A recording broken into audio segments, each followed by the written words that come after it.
Chapter 12:24. The entire battle was completely intertwined. Every minute and every second, countless people lost their lives. Among these people, there were the strange races, Tian Fa warriors, and members of the evil Monarch manor. The entire battlefield had already turned into a huge meat grinder.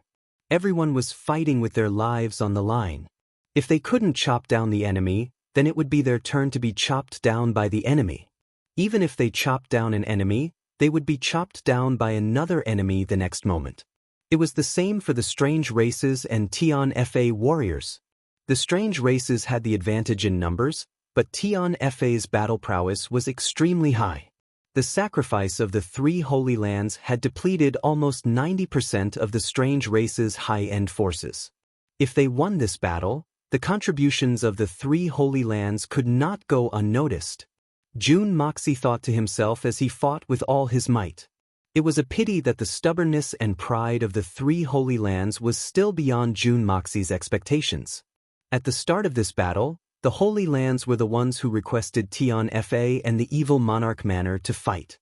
Jun Moxie had thought that everyone would be able to work together. But when things came to a head, he realized that it was just a one-sided fantasy of his. Until the very last moment, the people of the Holy Lands would rather die than truly ally with Tian Fa. Just as Mo Wudao had said, some things were done wrongly. But if they could do it all over again, even if they knew this was the case, they would still do the same thing. The heroic sacrifice of all the people of the 3 Holy Lands was undoubtedly a fatal blow to the strange races. But among them, there were many who should not have died. But they chose to give up in the end. For example, Gu Han. As long as he wished, he could continue living and even continue his journey to prove his Tao, perhaps. At the moment the pillar of heaven's mountains collapsed, these members of the Holy Lands who had existed for tens of thousands of years already lost all interest in living. Perhaps this battle could help them complete their final liberation. Jun Moxie sighed. What a pity! The battle continued to be in a stalemate, with killing everywhere. Even from the sky, one could not see the end of the battle. The battlefield was simply too huge. In such an environment, even if Jun Mo Xie had the ability to overturn the heavens and earth, it would be of no use. Even if he had the strength, it would be difficult for him to do anything. A person's strength was limited, and Jun Moxie was no exception. Now, he could only let the battle continue to develop. The only thing they could do now was to kill as many enemies as possible. Every additional person they killed could increase the chances of survival for their side. The strange races also disregarded the cost to launch the human wave tactic, and actually obtained a considerable advantage. This was also the first time the strange races had obtained a strategic advantage since the start of the war. The upper echelons of the outsiders clearly understood this point. As long as they continued with this strategy, even if they did not seek to completely annihilate Tian Fa's warriors, as long as a portion of their people entered the Xian continent, it would be equivalent to a strategic victory. Once the strategy was set, the outsiders used the same tactic again, using their overwhelming numbers to trap the last 10,000 Tian Fa warriors led by Mei Xuan. Following that, a small portion of the outsiders' army headed inland. If the strange races really managed to infiltrate into the Xian continent, then it would truly be a great disaster. How would Mei Xuan not understand this point? But the Tian Fa army that she was personally leading was the weakest logistical unit. Facing the strange races who had the absolute advantage in numbers, they could only barely protect themselves. It was truly impossible for them to stop them. As for the other troops, they were far away, and also surrounded by a large number of enemies. There was nothing they could do. The only ones who could try to stop them were Jun Moxie and the blood of Yellow Flame. But even if it was just the two of them, could they really stop such a large number of enemies? The danger of the Xian continent had completely erupted. Right at this moment, a group of people suddenly rushed over at lightning speed. Their figures flickered, and their faces were filled with impatience and urgency. They were extremely anxious, afraid that if they were late, they would only receive the bad news of failure. Mo Xie, be careful of your own safety. This old one is here to help you kill the enemies. A clear voice rang out. Jun Moxie was first shocked, then overjoyed. He jumped up and looked over, only to hear a deafening battle cry. From the side, a group of troops charged out. The person in the lead was dressed in a fluttering dress and wielding a sword that was whiter than snow. Who else could it be but Dongfang, the old lady? Jun Moxie's 3 uncles led their clansmen and split into 3 groups. Without even saying a word, they charged into the battlefield. The first group of reinforcements had arrived. The Dongfang family had arrived. Behind them, a battle flag fluttered, and another person shouted, "Manor Lord Jun. I, Sikong and Yi, have arrived." It was the experts of the Sikong family who had also arrived at this critical moment. The reinforcements from the Xian continent had arrived. Everyone be careful. Take care. These alien scums are not to be underestimated. Jun Moxie raised his voice and roared. Don't think that Tian Fa and evil Monarch Manor's forces could suppress the outsiders with numbers. If it were the weaker aristocratic families of the Xian continent, they might not be able to handle it. A single mistake could result in heavy casualties. The reinforcements were all Jun Moxie's family and friends. How could he not warn them? Another stuttering voice resounded in the air at the same time. Jun? I'm Duanmu. Wuchao. Cha cha cha cha cha cha cha cha cha cha cha cha. That rice is here too. It turned out that the Duanmu family's patriarch, Duanmu Chao Fan, had also come. In the midst of the fierce battle, hearing this stammering voice, not only did the people of the mainland's allied forces not find it funny, but they felt a surge of hot blood in their hearts. The continent. Someone finally came. Then, a loud roar reverberated through the air as a man in snow-white robes flew over with a sword in his hand. The common people of the continent are fighting against the invaders. How can my Silver Blizzard City fall behind? It was the old city lord of Blizzard Silver City, the Snow Wind Supremacy, Han Feng Shui. He had brought his son, daughter-in-law, and hundreds of experts from the Blizzard Silver City. These people were dressed uniformly, white as snow, and their swords were like silver. It was as if all the snowflakes on the snowy mountains had suddenly drifted over, a piercingly cold gust of wind blew over, and even the extremely hot air seemed to have cooled down. Rumbling sounds rang out from afar, and dust rose into the sky. A loud voice cried out, "Emosia! You must hold on. The 3rd uncle is here." Jun Moxie, Mei Xuan, and the rest all perked up when they heard this. Compared to the previous few voices, the voice of a close relative was even more heartening. And the appearance of this voice also meant that Tian Fa's own reinforcements had arrived. Jun Wui had finally arrived at this critical moment with Tian Fa's soldiers. From the looks of it, this wave of reinforcements was no less than 100,000 people. Although the strength of this batch of reinforcements could not be compared to the Tian Fa soldiers who were currently engaged in a fierce battle, but any one of these soldiers was at least a peak level 9 Xian beast. This kind of battle strength was not only sufficient to deal with the low-level soldiers of the strange races, it was even more terrifying than a nightmare. If one were to point out that there was something imperfect about this, then it would be that all of these people had traveled a long and arduous journey to get here. They didn't have the time to rest or even catch their breaths before they immediately threw themselves into the battlefield and launched the most intense battle.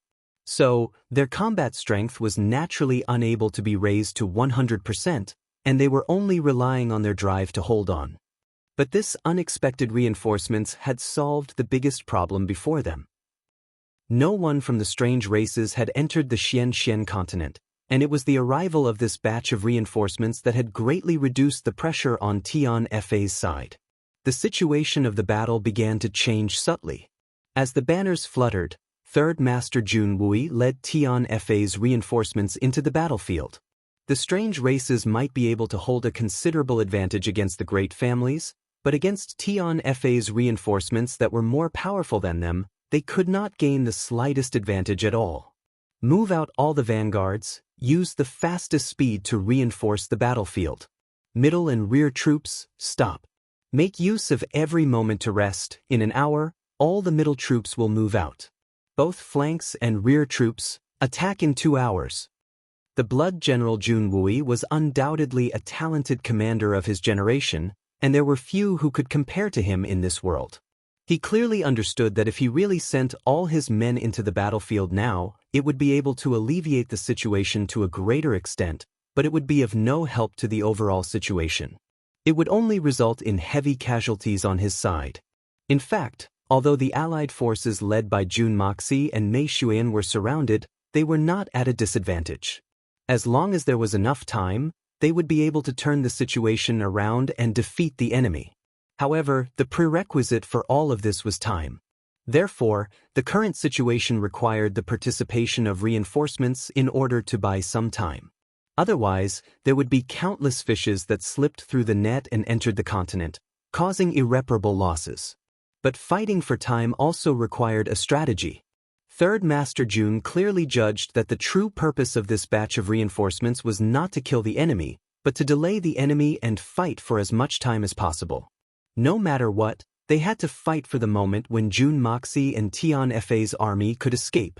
So he made a prompt decision and immediately ordered all the vanguards to move out with the idea of sacrificing themselves to stabilize the situation and further delay the entire battle. Then the middle and rear troops would seize the time to eat, drink, and reorganize their formation. After an hour, their combat strength would be at least 40%.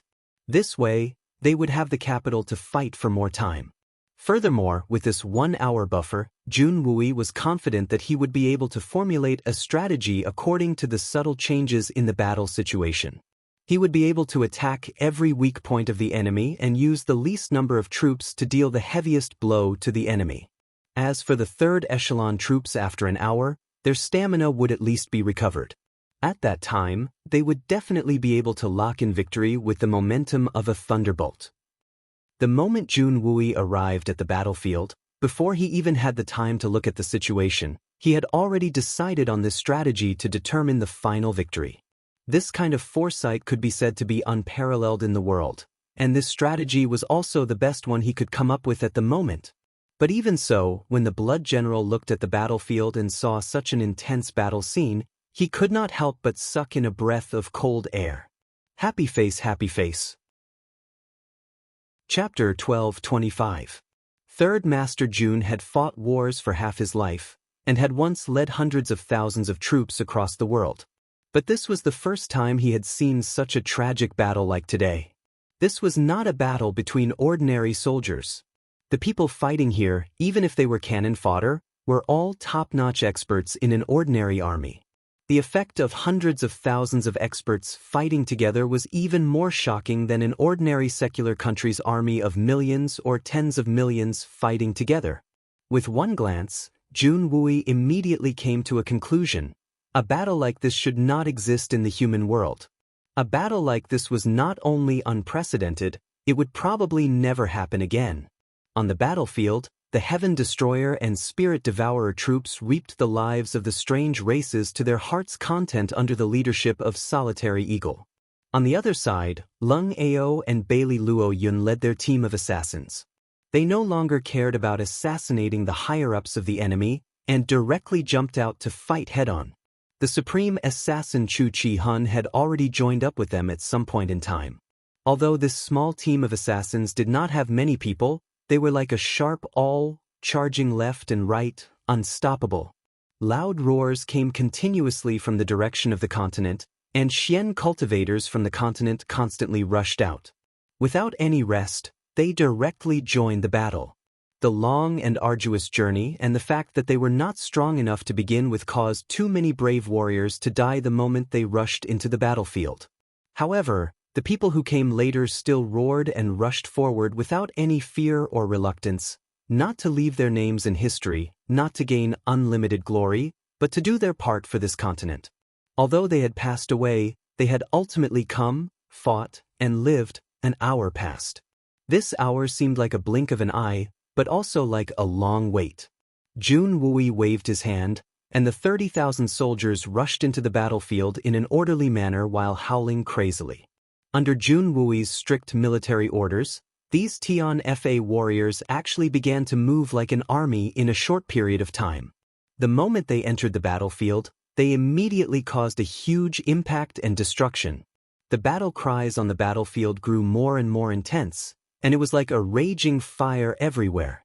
Behind them, in the distance, figures could be seen one after another, rushing out from the continent's direction. In the past hour, several thousand people rushed over one after another, joining the battlefield. These reinforcements belonged to the three Holy Lands' subsidiary clans.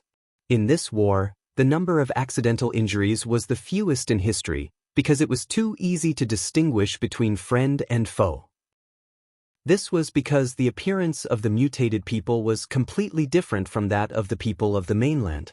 Therefore, if they saw someone who looked like them, they would be comrades, and if they didn't, they would be enemies. Another hour passed amidst the accumulation of blood and human lives.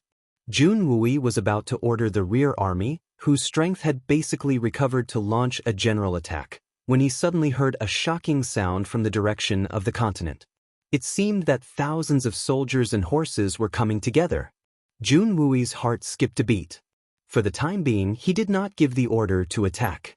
Banners fluttered in the wind, and several strong horses rushed out at the same time. Behind them was a densely packed army. The two people at the front had white beards fluttering in the wind, and their gazes were sharp. On the horse at the very front, there was an old man with a fierce-looking face, and his beard was bursting like a leopard. It was Dugu Zongheng. The other person was Murong Fengyun. The reinforcements from the Tianxiang Empire had also arrived. Everyone was overjoyed to see old friends, but they did not have time to exchange pleasantries. They immediately asked about the situation of the battle. Along the way, Dugu Zongheng and Murong Fengyun had joined the army. Along the way, there were countless experts from the common people who had joined the army. Even a small coalition of Xian practitioners from a few other countries had joined the army. In total, there were nearly 100,000 of them. It was not easy for the entire continent to gather such a strong army in such a short time. Dugu Zongheng was impartial and incorruptible. He only urged the army forward along the way. Along the way, tens of thousands of healthy horses had died from exhaustion. The situation was dangerous, but there was no time for pleasantries. So, they went straight to the point. My third echelon will charge first. Jun Wui made a prompt decision. Uncles, quickly order the army to rest and reorganize. After 2 hours, prepare for the decisive battle. We must make sure that all the mutated people stay here. Otherwise, we can't settle this once and for all. Good. It's decided then. Dugu Zongheng and Murong Fengyun were both veterans of the battlefield. Naturally, they knew that this was not the time to be courteous. They agreed immediately. Jun Wui waved the war flag, and the last wave of Tian Fa's army, which consisted of nearly 50,000 people, shouted in unison and rushed forward. They had already rested for 2 hours, and their battle strength had almost recovered to its peak. In other words, they could be considered as a new force. Although there were many people from the strange races, they had been fighting the entire time without any chance to catch their breath. The moment this new force entered the battlefield, the impact it brought could be said to be unprecedented. They defeated more than 10 strange races' troops like a hot knife through butter. Their war flags fluttered in the wind as they charged into the center of the battlefield. There was a sudden howl in the sky, and a huge bird swooped down from the sky. It was the leader of the 8 great masters, Yun Bichen, and his partner. They landed on the battlefield and began to fight. In the direction of the continent, people were shouting and horses neighing. Guan Qinghan's father, Guan Donglu, had also arrived with all the warriors of the Guan family. Also, more and more reinforcements arrived from the continent. On the side of the strange races, each death was one less. Although the numbers were high, it was not an inexhaustible loss. Unknowingly, the scales of victory had once again begun to tilt towards one side. Seeing that his worries had been resolved, Jun Dashao directly faced the remaining 3 saint monarchs of the strange races.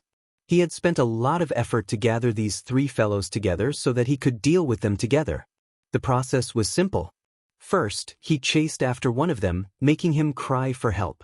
When he faced the other 2, he purposely held back his strength, making them think that they could deal with Jun Moxie with a little more effort. Naturally, he would lure the last strange race's Saint Monarch to join forces with him.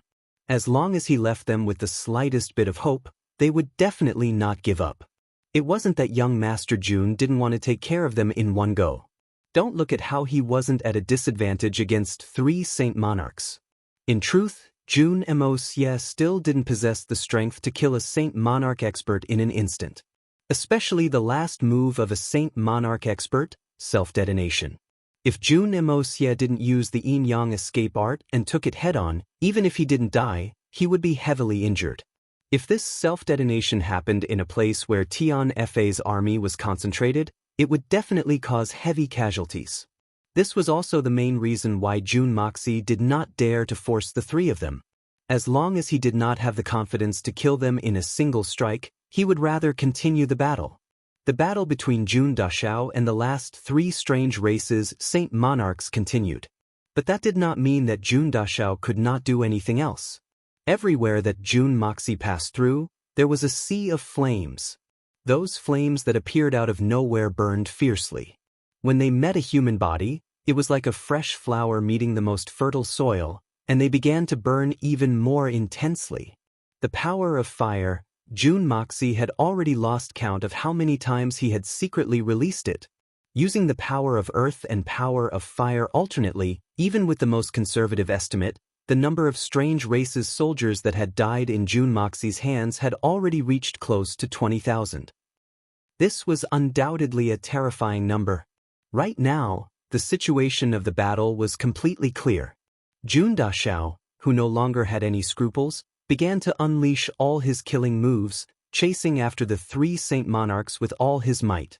These 3 had met Jun Moxie once before. At that time, they were all praising Jun Moxie's gentlemanly demeanor in their hearts. But only now did they realize that this youth in front of them was no gentlemanly at all. He was practically 100 times more terrifying than a demon.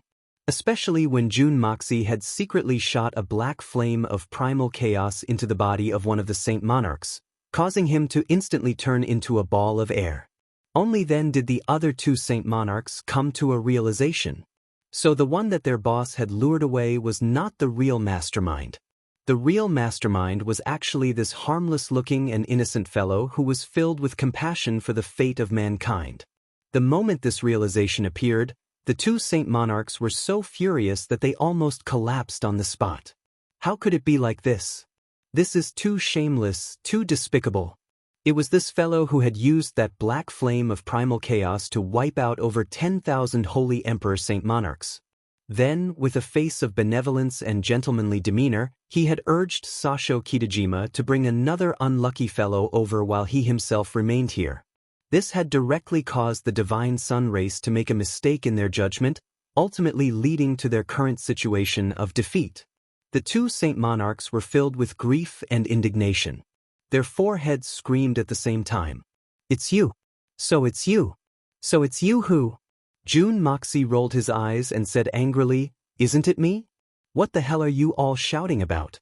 Trash will always be trash, you can't even speak properly." As he moved forward, the black flame of primal chaos appeared and disappeared in his palm. When the 2 Saint Monarchs saw the black flame of primal chaos, they immediately tried to avoid it. However, Jun Moxie's palm landed on the shoulder of one of the Saint Monarchs, causing him to tumble. Then, he was kicked up into the air by Jun Moxie like a ball. After a torrential storm of attacks, the 2 Saint Monarchs finally could not take it anymore. "We can't beat you, we admit it. But that doesn't mean that we don't have the ability to drag you down with us." At this thought, the eyes of the 2 Saint Monarchs turned red. They actually followed Guhan's example and did not dodge at all. Instead, the 2 of them charged towards Jun Moxie with no regard for their own safety. Jun Mosier roared loudly. He also acted as if he didn't care about anything as he roared and rushed forward. On the surface, the 3 of them looked like they were gritting their teeth and would not hesitate to perish together with their enemy. Close, almost zero distance. Chapter 12:26. The 4 mouths of the 2 Saint Monarchs roared with laughter. "Jun Mosier, you damned hypocrite! Come with us!" From their incessant shouts, they knew that this young man's name was Jun Moxie. At that time, the two of them laughed at the same time. They thought to themselves that the people of this continent really didn't know how to give names. Their names were really unpleasant to the ear. Unlike us strange races, we give names with a deeper meaning. For example, Sasho Kitajima, Takahashi Toku, Mean Pants, Shimokawa Erden. These names were really nice. Only now did they know what these names represented. This name actually represented destruction. However, no matter how fierce you are, we have two great sages here to self-destruct together. We can definitely drag you down with us. With such a self-destruction, even if it was just one person, Boss Sasho Kitajima would still be injured and die. Your cultivation level is at most on par with Boss. How can you escape with your life? Moreover, you have been fighting for an entire day. Jun Moxie laughed loudly. Good. Let me send you on your way. Instead of retreating, he advanced and actually puffed out his chest to welcome them. The two of them were overjoyed. The self-destruction of a great sage didn't require any preparation. They could explode immediately. However, for the sake of safety, the two of them still prepared a little to achieve the best result. They wanted to kill this hypocrite in front of them. The next moment, just as they were about to self-destruct, the two of them discovered in grief that this despicable fellow in front of them had actually disappeared into thin air. The most tragic thing was that they had been chased by Jun Moxie all the way. Unknowingly, they had unknowingly entered deep into the dense battle formation of the strange race's soldiers. This self-destruction not only didn't affect the enemy, but also dragged their own people down with them. This was the most tragic and indignant thing in the world. However, it was already too late for the two of them to stop their self-destruction. Everything was too late. Under the fearful gazes of the strange race's soldiers, the two great sages released a blinding light at the same time. The next moment, there was an earth-shattering explosion. One had to admit that the power of a saint's self-detonation was immense. In the midst of such a dense group of people, he had actually opened up a huge space that was 500 to 600 zhang wide. Moreover, the hole in the middle was so deep that it looked like two black holes. Close to 8,000 warriors of different races were accompanying their most respected Lord Sage on the journey. They didn't have to worry about being lonely anymore. Too many people died muddle-headedly. Never in their wildest dreams would they have imagined that their deaths were actually caused by their own people. Moreover, it was their own leaders, their most respected leaders. This was too sad. At this point, apart from Sasho Kitajima, all the other 6 Saint Monarchs had fallen. 3 of them had died at the hands of Gu Han, while the other 3 had died at the hands of Jun Moxie. Especially the last 2 who had self-detonated, they had died with a pent-up anger. Jun Moxie quickly scanned the entire area with his divine sense and confirmed that there were still experts from the Limitless Peak. This beheading operation could be said to be a rather successful one. With his heart at ease, Jun Moxie let out a long roar and suddenly shot through the air. Everywhere he passed, a sea of fire would suddenly ignite. Countless strange races soldiers were all burnt into pieces by him, and he advanced at least 300 zhang forward with a blazing fire and smoke. Then he shot up again. This time, there were 9 fire dragons protecting his body. 4 on the left, 4 on the right, and 1 in the middle. He was like a huge fire phoenix, burning himself and others as he flew towards the other side of the battlefield. As for this side, after Jun Moxie's rampage, Bear Mountain's Bear Tribe troops and the reinforcements that came later were more than enough to deal with it. There weren't any major obstructions. More than half of the entire battlefield had been transformed into a sea of fire purgatory. With a whoosh, Jun Moxie landed in front of the old lady of Dongfang. The sword in the old lady's hand flashed as she killed the enemies calmly. Most of the blood on her body was from the strange races. She even had the leisure to smile at Jun Moxie and ask, "How is your mother now?" Jun Moxie struck out with both palms, and the strange races in front of him cried out miserably. Their bodies suddenly burst apart as they were pushed back. Then 2 fire dragons flew out, burning them to the point of wailing and howling. At the same time, he smiled and said, "Mother's mood is not too bad these days. She even looks a little chubby." The old lady smiled happily, but still warned, "Your mother is a person with a lot of thoughts. Even though her mood has improved, You still have to serve her carefully. Do not let her remember the past. As she said that, she sighed deeply in the midst of the battle. Emosia understands? Jun Moxie's expression turned solemn. After killing for a while, he saw that the old lady of Dongfang's troops had already met up with the troops led by Crane King. He said, "I'll go to the other side to take a look." After that, he punched, kicked, and burned all the way. In the blink of an eye, he had opened up a broad road that was several tens of feet wide. Amidst a series of strange screams, he stepped on the heads of the non-humankind beings and flew away. Perhaps Jun Dushao's Qin Gong had regressed. After he stepped on the necks of the strange races, two of their heads exploded at the same time. It was like a watermelon that exploded along with Jun Moxie's speed. However, this regression could be considered as killing two birds with one stone. Killing the enemy and speeding up the journey were not delayed. The old lady watched as her grandson sped away like a storm. She couldn't help but smile and said, "With Emosia's skills, there is no one in this world who can match up to him." Hearing her words, Dongfang Wenqing and the rest nodded in agreement. Under Jun Wui's strict control and relentless pressure, the strange races were retreating step by step. It looked like they were going to be defeated soon. The outcome was decided. Jun Moxie was also relieved. Looking at the other small battles, Jun Moxie could finally heave a sigh of relief. After this battle, it seemed like he would have to directly attack the enemy's base. This was something that needed to be planned carefully. Just as he was thinking, his gaze shifted to the other side. He was startled for a moment and hurried over. On the other side, the Guan family's head, Dong Lu, was leading the Guan family's subordinates. They were engaged in a bitter battle. Although they had come to the rescue based on their courage, their battle prowess was obviously much weaker than the others. Up until now, the Guan family's men had suffered many casualties. This was because the strongest among them, Guandong Lu, only had the strength of an earth Xian. Facing the strong forces of the strange races, even Guandong Lu himself was in danger, not to mention the others.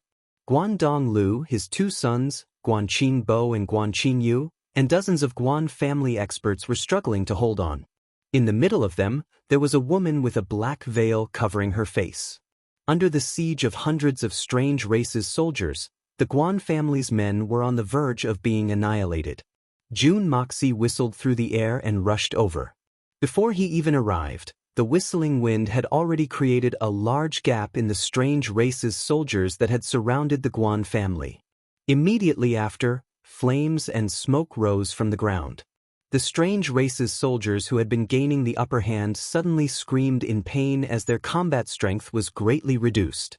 Jun Moxie opened up a path of life and death with his palms and arrived in front of Guandong Lu in the blink of an eye.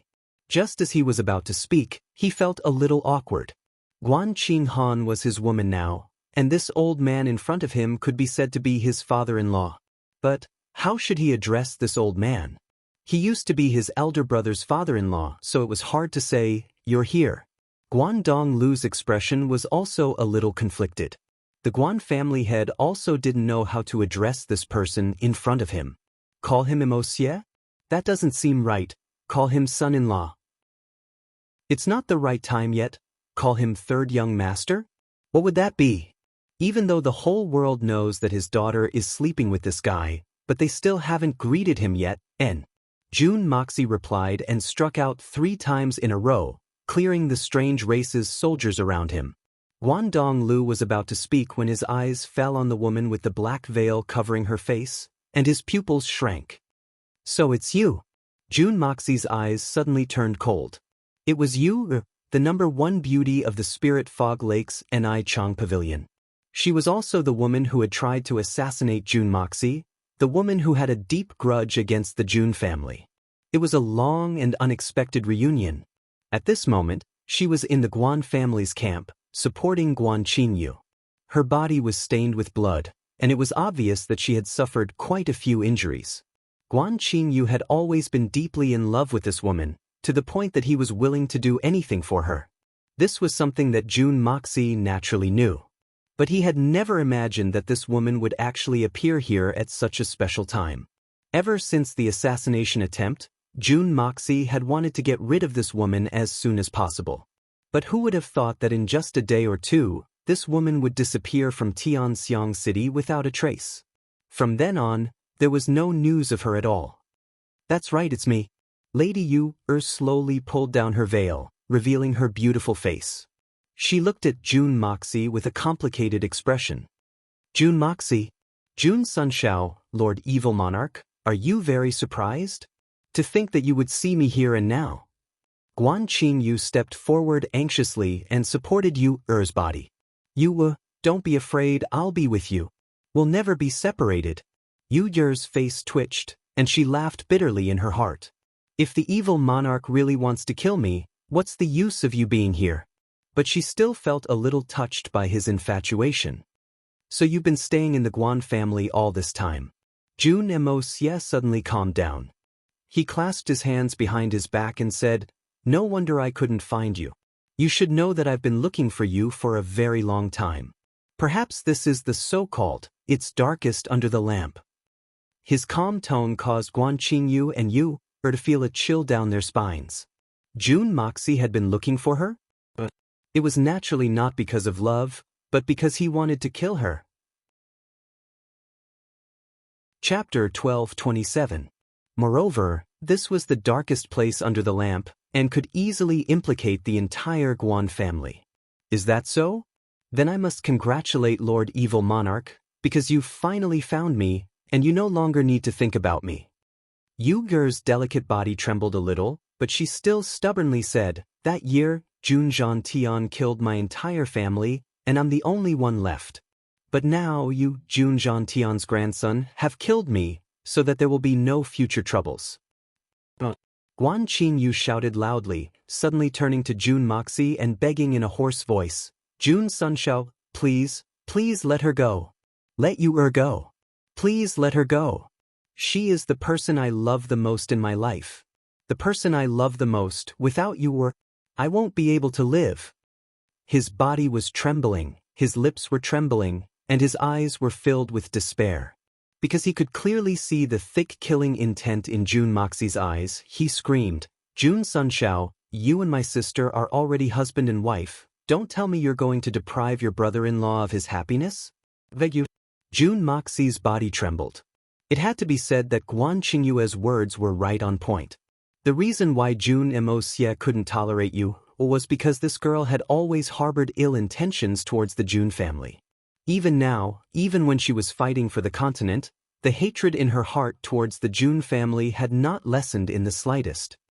Yu, who is your father? Who is your grandfather? Why do you hate the June family so much? I believe that my grandfather is not an executioner who willfully kills innocent people. If you can tell me the truth, then I can give you justice. June Moxie sighed and slowly asked, Do you think I'm wrongly accusing your grandfather? My grandfather is Chu Taiqing, the former great general of the Yan Kingdom. When Tianxiang Kingdom was founded, Jun Zhantian led the army on a punitive expedition. My grandfather's army was defeated and he died tragically under Jun Zhantian's butcher knife. Lady Yu's eyes were filled with tears as she stared at June Moxie and said, When the Yan Kingdom fell, my father, Chu Changfeng, took his entire family and joined the Yutang Empire. He became a general of the Yutang Empire, but was killed in a battle with Jun Wuhui. My grandfather and father died one after the other, and the Chu family had no one to rely on. So, the Chu family was devoured by the Yutang family in a single night, and the Yutang family was wiped out. So, I came all the way to Tianxiang for revenge. All of the Chu family's misfortunes originated from your Jun family, and your entire family is the most bloody executioner. June Moxie laughed coldly. And here I thought that the ancestors of the Taoists had really done some crazy, heartless, and filthy things. So, this so-called hatred is only because your grandfather and father were killed on the battlefield, and because of that, your family was ruined, and the young lady is blaming this misfortune on my Jun family? Is this what the young lady is trying to say?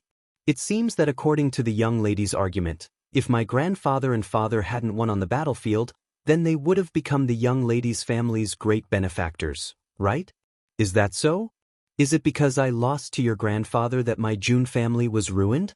Lady Yu couldn't help but stare blankly as she heard this. Ever since she was a child, she had drifted from place to place because of her family's ruin and had suffered a lot. She had long since attributed all of her misfortunes to the June family and felt that if the June family didn't exist, then her family would still be a happy family. But she had never thought about it from another's standpoint.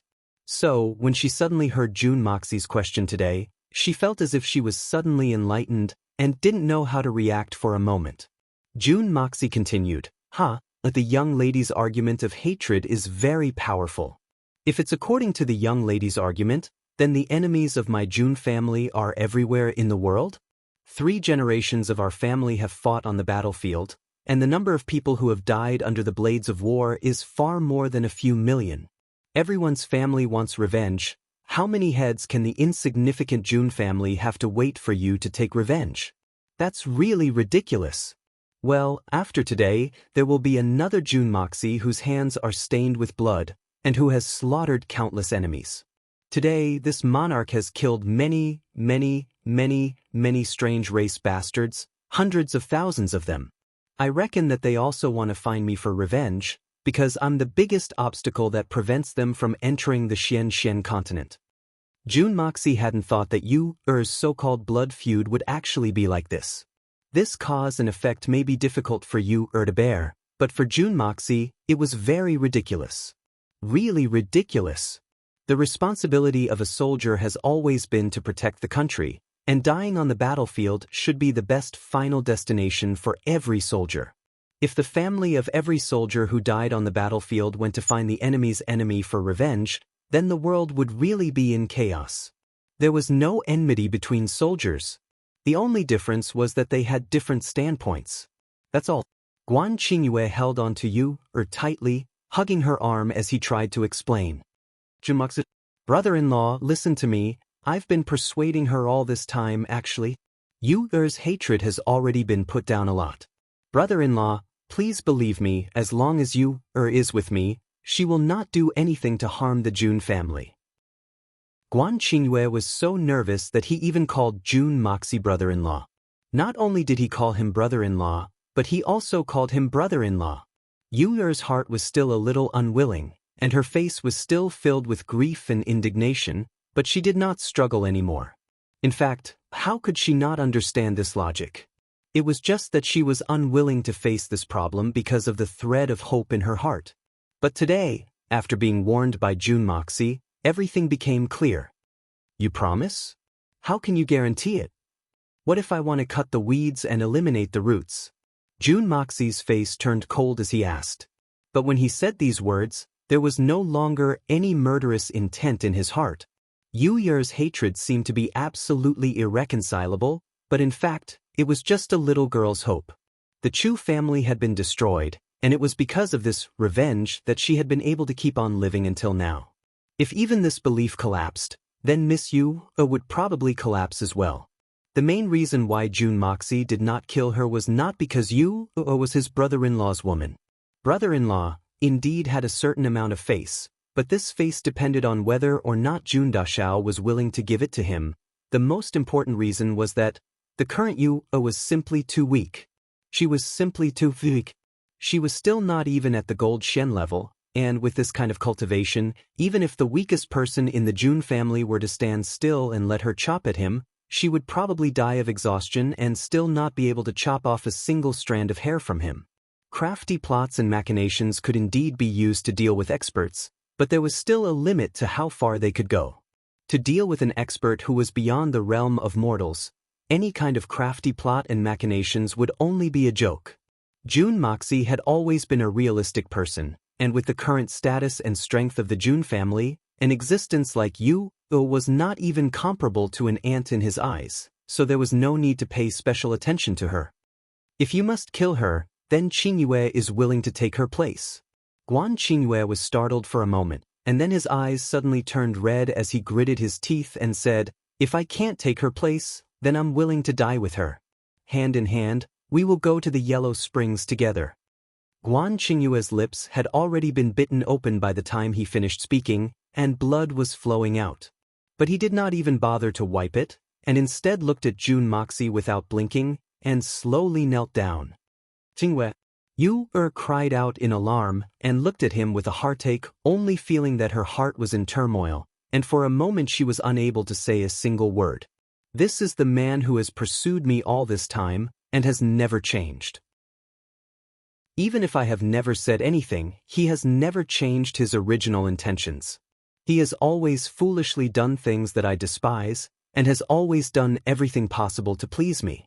In the beginning, in order to take revenge on the June family, I had deliberately tried to get close to him, and used him, but he had never doubted me. When I got the information I wanted, I left him for Tianxiang City without a word, and he had no complaints. Later on, when he met me in Tianxiang City, he was still as infatuated as ever. Later on, my plan was discovered by June Moxie, and I had no choice but to flee Tianxiang City, only to discover that there was no place for me in this vast world under the influence of the June family. It was also at this time that Guan Qingyue appeared in front of me, willing to turn against the June family in order to protect me. In the days that followed, he was beaten black and blue by his father in order to protect me, but he never regretted it. Today, for my sake, in front of my great enemy, in front of an undefeatable peerless powerhouse, he put down his dignity as a man to plead for me, and was even willing to give up his own life in exchange for a chance to breathe. If he had to die, then he actually wanted to go with him. Such true love. How many men in this world can do this for the woman they love? I have already obtained so much, why am I not satisfied? Such true love, why didn't I notice it before? Could it be that my heart has gone blind? At this moment, Yu Der's dusty heart was deeply touched by this infatuated youth. Guangdong Lu let out a long sigh and stammered, June? Third young master, I'm sorry for the June family. Qing Yu is so infatuated with June Xie, and this old man couldn't do anything about it. I had no choice but to put this matter off for the time being. I came to the Southern Heaven City to assist in the war, and I only wanted to contribute a little bit of my strength to the continent. It would be best if I could meet you and explain things to you, but if I don't, then my family will die here, and everything will be gone with the wind. Guan Qingba, who was standing to the side, glanced at them indifferently. In truth, the Guan family's master Dushao was very disdainful of his younger brother's infatuation with a woman. A man should never worry about not having a wife. Was there really a need to be like this? June Moxie nodded lightly, and then turned to Guan Qingyue. Guan Qingyue, are you really willing to die for her? Fine, since you've already spoken, I will have to buy some face for you, so there's no need for us to go to the Yellow Springs together. If you really want to die for her, then I will spare her life. In any case, it's enough for me to take her life. It's either you die, or she dies, it doesn't matter who it is. As soon as these words were spoken, everyone knew that June Moxie was determined to kill you, or no matter what.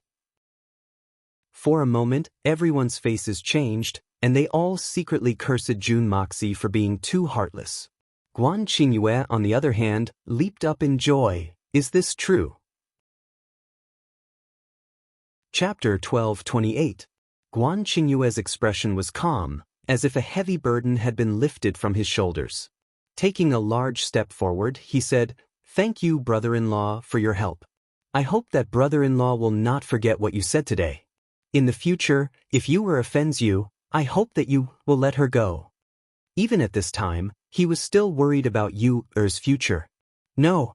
Yu cried out in pain, tears suddenly welling up in her eyes. Blocking in front of Guan Qingyue, she cried out to June Moxie, June Moxie, I am the only one who wants revenge. From the beginning, it was only me. It has nothing to do with Guan Qingyue. I will immediately give my life to you. He is innocent. It has nothing to do with what happened between us. I have nothing to do with him. Yu spread open her arms and stood protectively in front of Guan Qingyue. She was like an eagle, desperately protecting her injured partner. Her expression was one of panic and despair. She was at a complete loss. She didn't even know what she was doing or what she could do.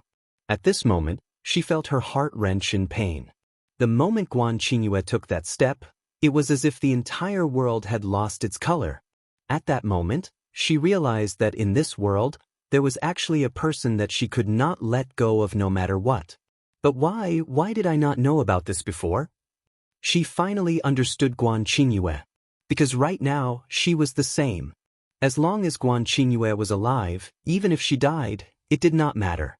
So he had always loved me so deeply, so desperately, and only now did I understand the value of this true love. But now that I realized it, I am about to be separated by life and death. Why did I not discover my own heart earlier? If I had discovered it earlier, why would I need to take revenge? What is more important than being together with the person I love? It is easy to find a priceless treasure, but it is hard to find a lover. This saying has been passed down for 10,000 years. Why did I not think about it carefully? Furthermore, this so-called hatred is just a war between two armies, the enmity between two countries, is not worth it. Why do people only want to turn back when there is no turning back? At this moment, this sentence suddenly appeared in Yuer's heart. She couldn't help but feel her liver and intestines break. Turning her head to look at Guan Qingyue, Yuer's tears of regret finally fell like a broken string of pearls. She stared at that face in a daze. That face. In the past, her heart had been blinded by hatred, and she had never seen it properly. At this moment, she couldn't get enough of it. Even if I have to die, I can't bear to. I really want to live on. I really want to have more time to see the owner of this face treat me gently. At that time, I definitely won't be as cold as before. The two of them stared at each other in a daze. For a moment, they were both dumbfounded. Ahem. Guangdong Lu frowned and coughed a few times, pretending to be displeased. What are you still looking at? He's already gone. Guan Qingba chuckled and said, You too, is now a good time to be lovey-dovey? Wait until we get home and close the door to be lovey-dovey. But for now, don't look like that in front of us. Yuhe and Guan Qingyue looked up to see Guangdong Lu and Guan Qingbo looking at them with smiles on their faces. By the time they turned around, young Master Jun had already disappeared. A few hundred meters away, a white figure was flying up and down, chasing after the outsiders like lightning. Where's Jun Moxie? Why did he leave? Did he let us go? Guan Qingyue cried out in surprise. Nonsense. Could it be that even now, you still think that he really wants to kill you? Guangdong Lu glared at his dumb son, speechless. Although Jun Moxie's words were very serious, but anyone with a brain would be able to figure out that he wouldn't really kill Guan Qinghan's brother.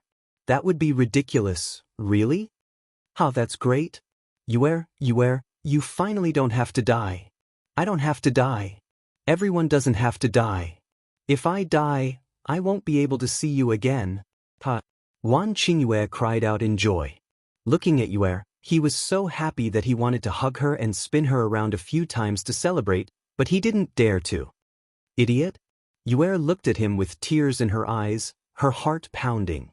Quietly, she placed her small hand into the palm of the person in front of her. This idiot, even at a time like this, he was still overjoyed that she didn't have to die, and was still worried that he wouldn't be able to see her again if he died. Feeling a small hand suddenly appear in his hand, Guan Qingyue was a little confused. Lowering his head, he was startled. His hand trembled, and he almost flung Yuer's hand away. In a moment of desperation, he stretched out both his hands and tightly held onto the small hand. A silly smile appeared on his face, but he refused to let go. His face turned red as if it was on fire, as if his blood was rushing to his head. This wasn't because he was embarrassed, but because he was so excited that blood rushed to his head. What an idiot, ha! Guan Qingba also laughed heartily. Yuer placed her hand in Guan Qingyue's, feeling the warmth and gentleness of his hand. She couldn't help but smile as well. Qingyue, to be honest, I really can't stand seeing you like this. But as your big brother, I can only give you my blessings. Guan Qingba said seriously. At this moment, feeling the atmosphere, Guan Qingba couldn't help but say the words in his heart. Second brother, now that you have the beauty in your arms, you can't fight with me for the power of our family, right? Of these two brothers, one was infatuated with love, and the other had a strong desire for power. But now that they were able to say it face to face, it was something that Guangdong Lu didn't even dare to think about. because this meant that these two brothers could no longer fight with each other, nor would they have any dirty thoughts. What broken family head, I've never fought for it, and I won't fight for it in the future. Even if you want me to, I'm too lazy to do it. How can a mere family head compare to my Yue? Guan Qingyue was still holding Yue's hand, but he was afraid that he would hurt her if he used too much force, so he said with disdain, "You stinking brat. What kind of bullshit are you spouting?" Guan Donglu roared angrily, but he laughed instead. Wasn't such an ending the best one?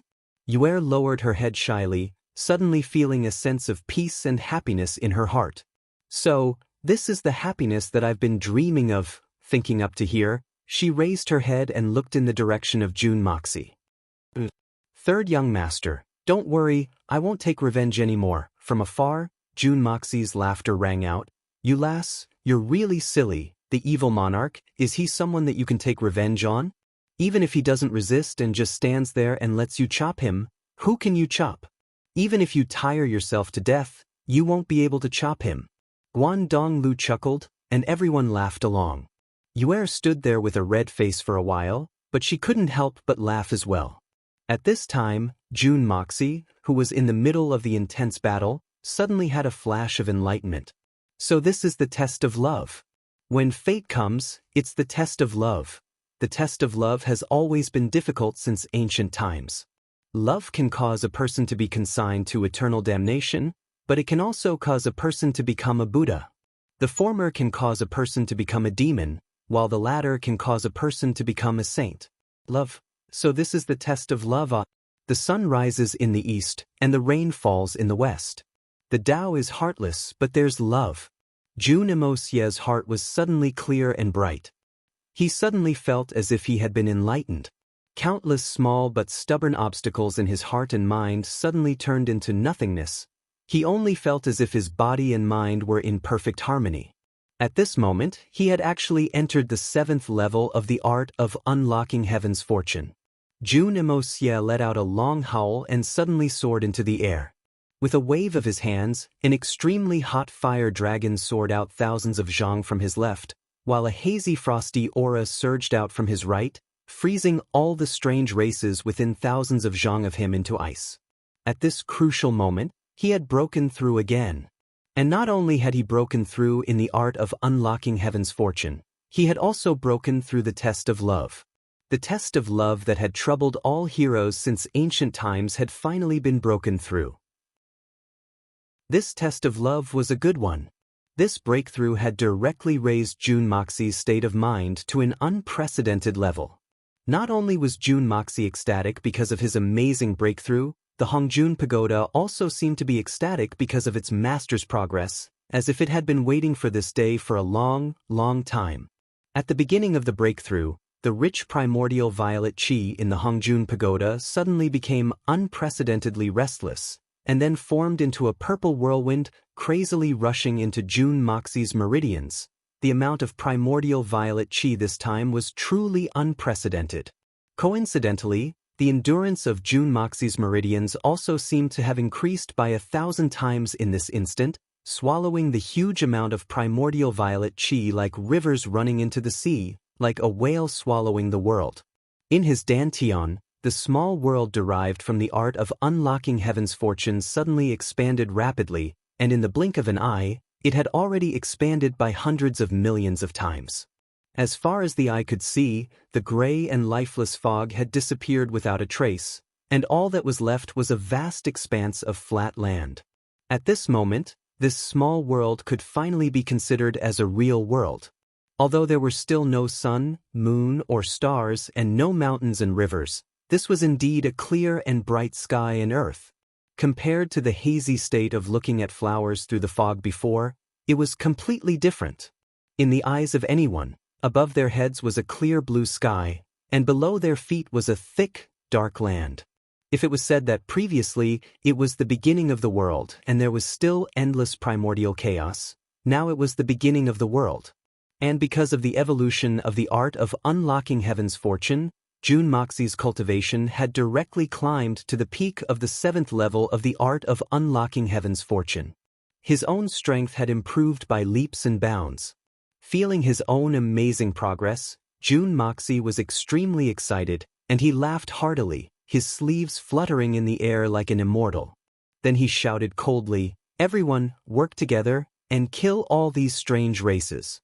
Cut the weeds and eliminate the roots, don't leave a single one alive, and forever eliminate all future troubles, and bring peace to the world." On the ground, the mainland's allied forces now had the absolute upper hand.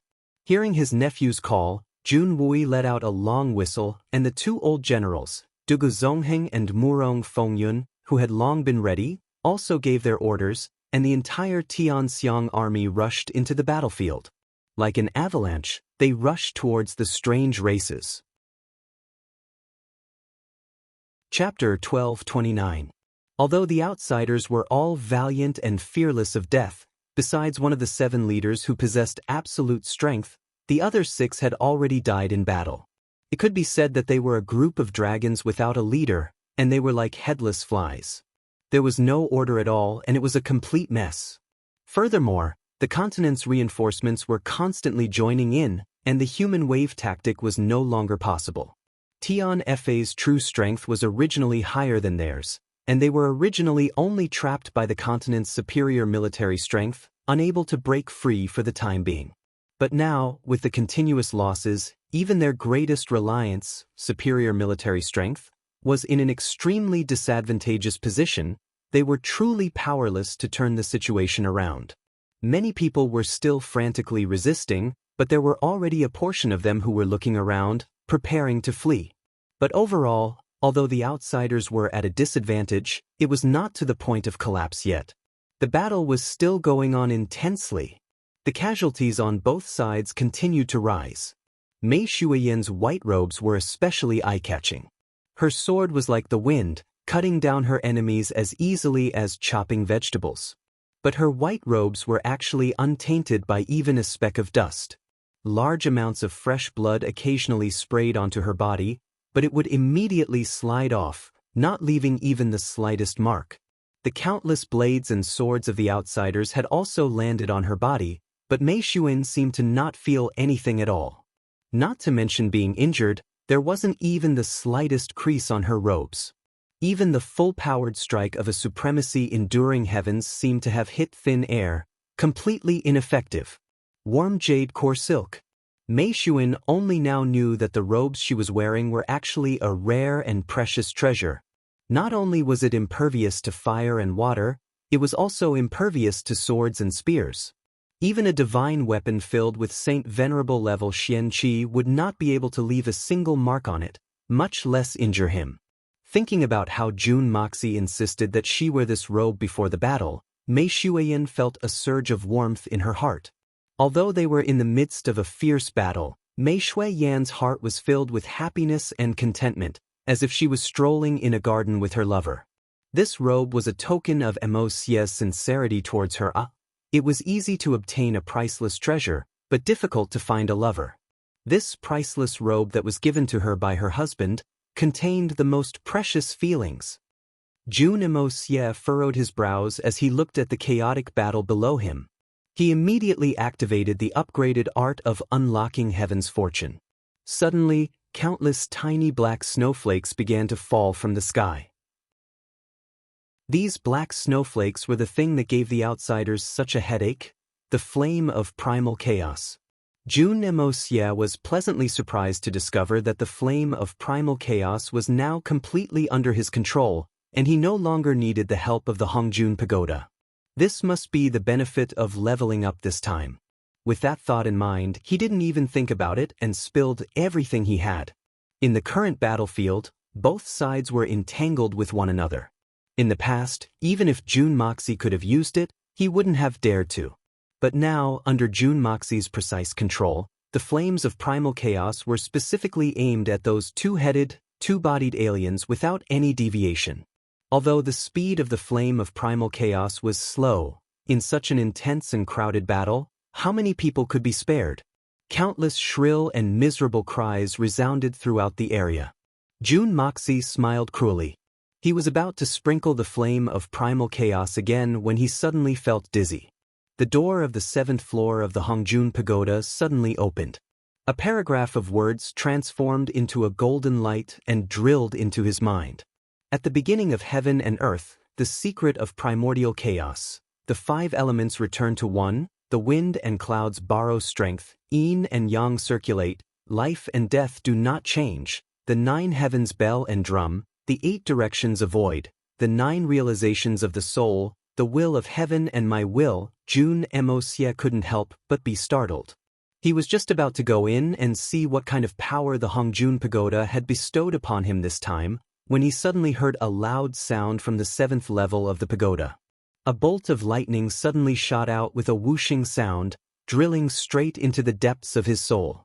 As this bolt of lightning shot into his soul, Jun Moxie suddenly understood.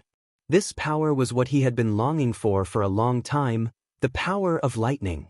The power of lightning, this was the ultimate violent power of heaven and earth, the ultimate power that could cause tens of thousands of people to avoid it. The power of lightning that the Hongjun Pagoda had accumulated for a long time, at this moment, was all poured into Jun Moxie's small world. Jun Moxie rejoiced in his heart. Seeing that the outsiders were already on the verge of collapse, a portion of them had already begun to flee in defeat. The Allied army chased after them relentlessly. Up until now, although the outsiders had suffered heavy casualties, they still had over 100,000 troops left. However, they no longer had any will to fight. When one person fled, the others fled. The scene before their eyes had truly proven a saying: a defeated army is like a landslide. Jun Moxie was just about to test out the power of this new power of lightning. His white robes fluttered and he chased after them in midair. He shouted, "Let me!" His hands trembled and his body shook. His left and right hands formed a lightning spell at the same time. Suddenly, there was a loud clap of thunder and over 1,000 blazing white bolts of lightning shot down. This was a purely probing attack, but its power was actually no less than a venerable's heavenly tribulation. No less than 1,000 strange races soldiers, under this loud clap of thunder, turned into a pile of charcoal. Ordinary strange races soldiers who were at most at the level of Tianxian were naturally not lucky enough to encounter a venerable's heavenly tribulation. However, this shocking result was not enough to shock everyone. What truly shocked everyone was the sudden appearance of the lightning tribulation itself.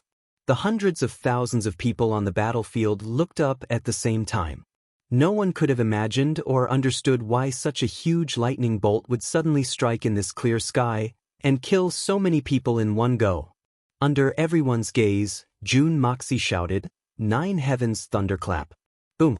Another ball of blazing white lightning fell. Then, Jun Moxie's thunderous roar sounded continuously. A thunderclap resounds through the heavens. Thunderclap heaven and earth. Raging thunderclap 1,000 plates. Golden tribulation thunderclap. Heavenly thunder descends. Apocalyptic thunderclap. Towards the end, the lightning that Jun Moxie casually threw out had already turned purple. The power was so great that it could be said to be unprecedented. From the moment the first bolt of lightning fell to the moment the last bolt of lightning exploded between the heavens and the earth, it only took half the time it took for a stick of incense to burn. But in the end, only less than 20,000 small fries were left of the original 100,000 strong army of the strange races. The army of over 100,000 was turned into ashes under the continuous bombardment of lightning. The remaining 20,000 people were scattered all over the battlefield, so scared that they didn't even know how to run.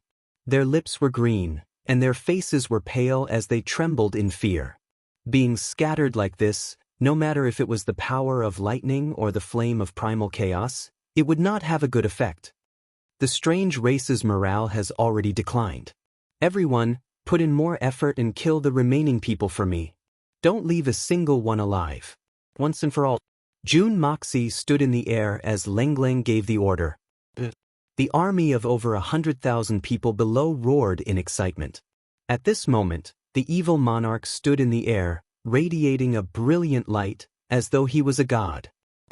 Right now, Jun Moxie was a god. So it turns out that our side actually had the help of a god. Not only could he control that strange flame that could incinerate the heavens, he could even control the wind and clouds and lightning, using the boundless lightning tribulation to easily destroy the enemy. This kind of miracle was an incomparably huge boost to the morale of the Allied army. Many of the soldiers who had fallen to the ground due to their injuries struggled to stand up again. Their bodies seemed to be filled with an indescribable strength as they roared and charged forward. This battle was decided. Right at this moment, a deafening rumble suddenly came from afar. The ground beneath everyone's feet, and countless boulders that were thousands of gen in weight actually jumped up from the ground. The pillar of heaven's mountains that had already collapsed beyond recognition started to shake again, and rocks started to roll everywhere. A few volcanoes that had stopped erupting earlier also started to emit black smoke again. The sudden violent tremors had actually reached such an extent, and the direction where the sound came from was at least a few thousand li away from here. It was so far away, and it still had such an effect. Jun Moxie furrowed his brows as he looked into the distance. That should be the direction that the 9 Serenities and 14 Masters were heading towards. Could it be that something had happened? With the abilities of the 9 Serenities and 14 Masters, it shouldn't be, everyone, clean up the battlefield and save the injured. I'll go over there to take a look, Jun Moxie said as he disappeared in the air. As Jun Moxie sped through the air, he saw a black shadow flying over from the far south, shrouded in 9 nether demonic chi. Behind him, there were 2 people chasing closely. But when they were about 500 li away from the Pillar of Heaven's mountains, they immediately stopped. 9 Serenities and 14 Masters. Since you have the guts to kill, then don't retreat. One of them scolded loudly, his voice filled with indescribable grief. Are you going to throw the rules of the pugilistic world to the back of your head just like that? Do you still have any backbone as the successor of the 9 Nethers? You coward! The 9 nether demonic chi in front of him fluctuated, and a Lengleng's voice said, "Screw the rules of the pugilistic world. Do you think I'm stupid? Why didn't you talk about the rules of the pugilistic world when the 3 of you joined hands to attack me? If I really wanted to talk about the rules of the pugilistic world, I would have torn the 3 of you into pieces a long time ago if I fought alone. But now you're talking about the rules of the pugilistic world after suffering a loss? Talk your grandmother. If you have the guts, come over, I'll talk about the rules with you." As he scolded, he didn't slow down at all. Instead, he sped up. From his voice, it seemed that the 9 Serenities and 14 Masters had a belly full of anger. Good. Well said, well scolded. You're so smart. Jun Moxie stopped and revealed himself in front of the 9 Serenities and 14 Masters with a big smile on his face. I didn't expect Brother 14th to be so good at scolding people. Moxie admires you. Chapter 12:30. Half-Step Saints? And 3 of them? Jun Moxie's legs twitched. Holy shit, that Zhan Kuang was only a half-step saint at his peak. Doesn't that mean I have to face 3 Zhan Kuang at the same time? Zhan Kuang, who hadn't fully recovered his strength, was already so difficult to deal with. How could there be 3 of them here? That's it now, there are only 2 left. The 9 Nether 14th young master heaved a sigh of relief and spat on the ground hatefully. This young master has finally risked his life for the past few thousand years. Fuck, I've really been forced into a corner. But one of those 3 bastards has still been killed by me. That bastard chose to self-destruct at the last moment, almost causing this young master to fail miserably and become a scapegoat for him. Jun Moxie broke out in a cold sweat. It turned out that the sudden explosion from before was actually the self-detonation of a half-saint. Even thousands of miles away, 9 Serenities and 14 Masters flew out from the epicenter of the explosion. But he didn't seem to be seriously injured? Or perhaps it should be said that this bastard was the most abnormal. What are you thinking about? This young master isn't doing well either. My internal organs are all displaced. 9 Serenities and 14 Masters hurriedly transmitted his voice to Jun Moxie. He was afraid that the latter had misjudged the situation. Right now, I'm just barely holding on. But if I want to deal with another half-step saint, I won't be able to. Brat, it looks like you've made a breakthrough and your strength has increased again. But you still have to think this through. Don't rush forward like a hothead. These two old bastards are very difficult to deal with. If you get surrounded by them, then it'll be very bad. Jun Moxie rolled his eyes and said disdainfully, "Do you think I'm like you? So thoughtless?" His words made 9 serenities and 14 masters so angry that he almost suffered a relapse of internal injuries.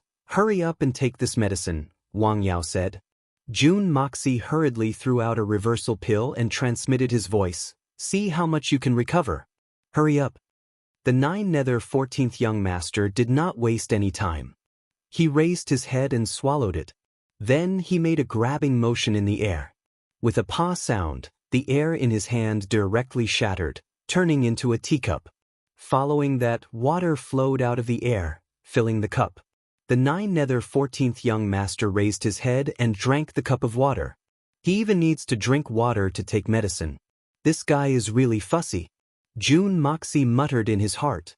While Jun Moxie was thinking, he saw 9 serenities and 14 masters suddenly turn his head, his eyes flashing. What medicine is that? The effect of this medicine is not bad, right? Jun Moxie asked proudly. It's not just good, it's very effective. This young master's injuries have already recovered by 70 to 80% in an instant. Even the primordial chi that was almost exhausted has recovered by at least 60%. What kind of medicine is this? How can it have such a magical effect? 9 serenities and 14 masters was extremely surprised. He never had the habit of taking medicine. No matter how serious his injuries were, he would only recuperate alone or use his netherworld demonic chi to heal and recover. But now, he had recovered by more than half by just eating a small pill. The effect of this kind of magical pill was simply astonishing. One more, and I'll be completely recovered. 9 serenities and 14 masters licked his lips and said. Seeing that the reversal pill was effective, Jun Moxie also breathed a sigh of relief. Hearing 9 serenities and 14 masters' words, he couldn't help but twitch his mouth. One more? Another one is useless except for adding some food to your stomach. This medicine has amazing effects, but it naturally has a limit. You can only eat one in a month. Eating more won't have any effect. I thought you were a veteran top expert, but you don't even have this little bit of knowledge. Brat, what you said makes sense. 9 serenities and 14 masters heard Jun Dushao's sarcasm, but was not satisfied. Instead, he said, this kind of heaven-defying medicine must have a limit. This young master was too obsessed and forgot about this. I really lack knowledge. And why aren't those 2 powerful experts of the strange races here yet? Could it be that they saw that you've recovered? Could they have such good eyesight? Jun Moxie pouted his lips and asked curiously as he looked at the 2 people of the strange races standing a few hundred feet away. Bastard, do you really think they don't want to chase after us?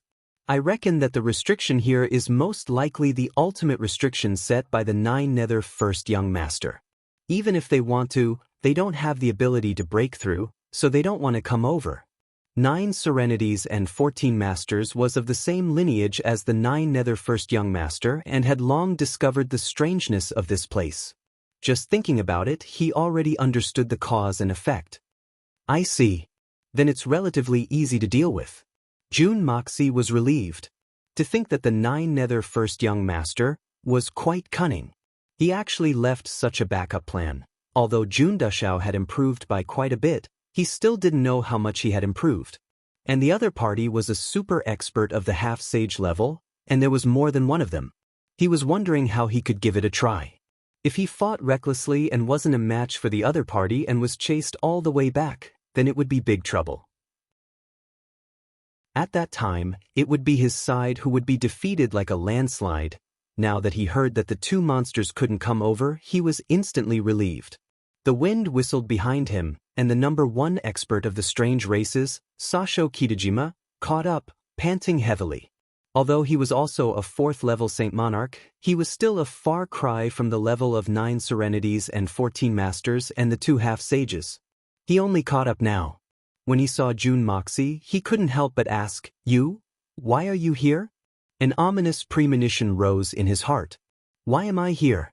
The hundreds of thousands of people on your side have basically all been killed by this young master. If I'm not here, where should I be? Jun Moxie scoffed and chuckled. Impossible. You're lying to me. Chuangshang Beidao hollered. My race has a 1,000,000-strong army, how can we be defeated so easily? Whether it was intentional or not, Sasho Kitajima intentionally ignored the words killed that Jun Moxie had said. Because from Chuangshang Beidao's point of view, the so-called killing them all was an extremely ridiculous matter. Although the possibility of defeat wasn't high, there was still a small possibility. But kill, who do you think you are? That's not 1 or 2, or 10 or 20,000 troops. That's an army of 1,000,000. Even if you stand there and don't move, you'll still have to kill for a long time. Even if you're a 4th-level Saint Monarch, it's impossible. You want to kill my army of 1,000,000 with just a few tens of thousands of people? Do you think my army of 1,000,000 is made of paper? Lie to you? Do you think I'm that interested? Jun Moxie scoffed and sneered. You're not my son. Do you think I'm that interested in coaxing you? Even if you want me to be your godfather no matter what, I don't want to accept such a perverted bastard as my son. I really can't afford to lose this face. As he spoke, Jun Dashao actually sighed with emotion. He seemed to be extremely vexed by Sasho Kitajima's request to be his godfather. How venomous could Jun Dashao's mouth be? The other party didn't even say anything, but after a few twists and turns, it turned into the other party wanting to be his godfather, you. Sasho Kitajima's eyes widened, and he couldn't say anything for a long time. He had been the enemy of the entire continent for thousands of years, and his words were the law. When had he ever been humiliated like this before? This kind of humiliation was truly unbearable, and he immediately wanted to fight back. One of the 2 white-robed foreign races took a step forward and waved his hand to stop Sasho Kitajima. What's the point of having a glib tongue? As he spoke, he looked at Jun Moxie and asked coldly, Young man, who are you? Although Sasho Kitajima was a level 4 Saint Monarch expert, he was the weakest among the 5 of them present.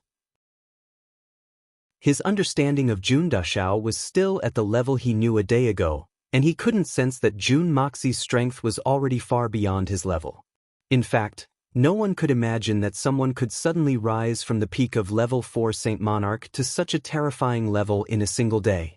Although Sasho Kitajima couldn't sense it, it didn't mean that no one knew Jun Dashao's true strength. The moment Jun Moxie appeared, the 2 foreign races half-saints simultaneously felt a sense of crisis and shock. It was a shudder that came from the depths of their souls. Even they didn't know why they would have such a strange feeling with their cultivation. Although they couldn't see through the depth of this young man's cultivation, with his ability, he shouldn't have surpassed their current level. Why did there seem to be something on his body that caused the 2 of them to feel their hairs stand on end? Who is this seat? This seat is Jun Moxie. Jun Moxie raised his head. The evil monarch is me. Evil monarch? Do you think you're worthy? Evil. Sasho Kitajima had never heard of Jun Moxie's name before, and the moment he heard it, he instantly burst into laughter.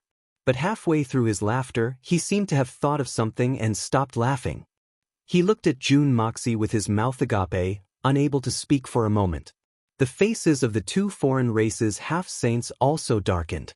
The evil monarch, Jun Moxie.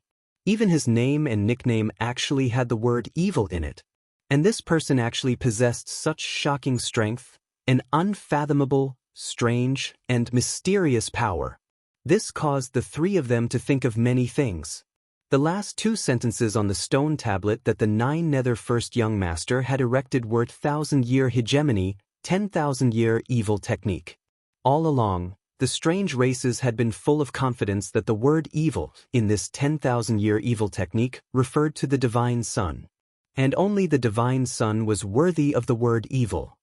For so many years, the Divine Sun had been viewed as an evil sect by the Xian continent, and looked down upon by the entire continent. Then, if the words 10,000-year evil techniques didn't refer to the Divine Sun, who else could it be?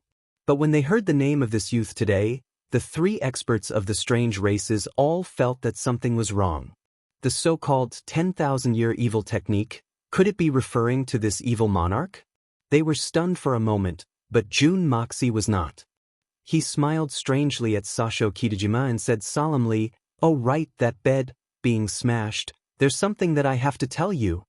Recommending a new book, Chidian God Wandering Fantasy's new work, killing within a small space, a legendary assassin from another world. So close, yet so many enemies. Within a small space, I'm invincible. Isn't such an assassin eye-catching enough?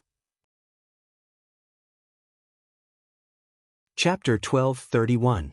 What is it? Sasho Kitajima was still puzzled by the 10,000 evil technique. Hearing Jun Moxie's serious tone, he asked suspiciously. It's not a big deal, I just want to tell you something that you misunderstood. Jun Moxie turned his wrist and a strange black flame appeared in his palm. It burned quietly but exuded a deathly aura. Jun Moxie smiled innocently like a baby and said leisurely, Actually, you really found the wrong person to bring him to battle. Jun Moxie sighed regretfully and said, That day, I was the one who did it. I'm sorry, but you can't blame me, who asked you to have a pig-like brain and not be able to see anything. Sasho Kitajima's eyes widened in anger as he glared at Jun Moxie. His head, neck, and face were flushed red and he almost spat out a mouthful of blood. Wrong? He found the wrong person. Sasho Kitajima wanted to commit suicide at this moment. He'd always thought that only a great expert would be able to execute such a remarkable technique. Among everyone present, only the 9 Nether 14th young master would have such a cultivation. That was why he didn't hesitate to abandon his army and lure this extremely terrifying enemy away, so that the 3 great experts of his clan could join hands and annihilate him. He had indeed lured the enemy away as he wished, but he had still underestimated the strength of this powerful being.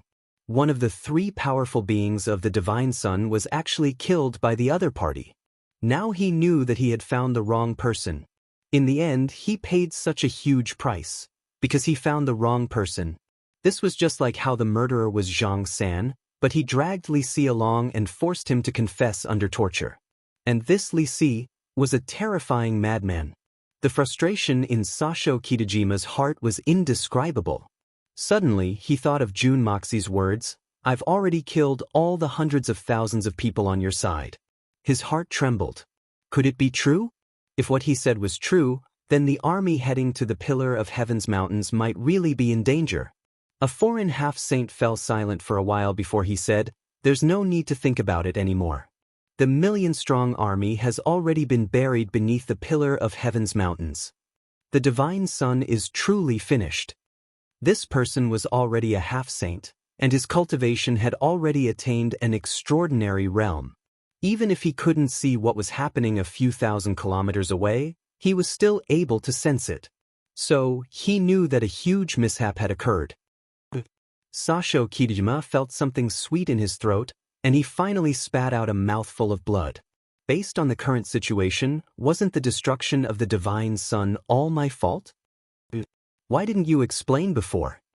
Sasho Kitajima pointed at 9 serenities and 14 masters with a trembling finger. His eyes were wide open. Bah? Who do you think you are? Do you think you're worthy of this young master's explanation? Refusing to admit your own stupidity and blaming others for not being able to differentiate. The 9 Nether 14th young master raised his head arrogantly and spat out a rarely seen profanity. Explain your mother. 9 serenities and 14 masters was filled with disdain. Things had already reached this stage, and you're still blaming this young master for not explaining? How retarded must you be? I'll fight it out with you. Sasho Kitajima's eyes were bloodshot as he pounced forward crazily. The 2 half-sages wanted to stop him, but Sasho Kitajima had already passed through the barrier that the 9 Nether first young master had set up that day. They couldn't stop him in time. Jun Moxie had racked his brains just to wait for him to rush over. How could he let go of such a heaven-sent opportunity? He leaped out and shouted, Come. I'll have a fair battle with you. The moment he said that, the 2 great figures from the Divine Sun were so angry that they couldn't speak. Even the 9 Nether 14th young master's mouth twitched violently. He turned around and pretended not to know this fellow. You really have the nerve to say that. You're at least a half-sage now, or even close to the pinnacle level. You want to have a fair battle with a 4th level Saint Monarch? Where's your fairness? Don't tell me you're really invincible when you're shameless. Sasho Kitajima was so disheartened that he didn't want to live anymore. He immediately used extreme measures to fight with his life on the line. Even the Jun Mo from before was not the slightest bit inferior to this number 1 expert of the strange races, and his chances of victory were over 60%. Now that his cultivation had improved greatly, how could he still place Chuangshang Beidao in his eyes? He dealt with him casually, guarding against him from escaping. But in secret, he was fully prepared. In the blink of an eye, the two of them had only exchanged 5 blows when Chuangshang Beidao suddenly charged forward without dodging. It was as if he had suddenly turned into 1,000-armed guanyin, filling the air with his shadows. At the same time, his body began to swell up crazily in an instant. Be careful. He's going to self-destruct. 9 serenities and 14 masters' eyes narrowed. But in the blink of an eye, Sasho Kitajima, who was a peak 4th level Saint Monarch, had already finished gathering and absorbing the energy.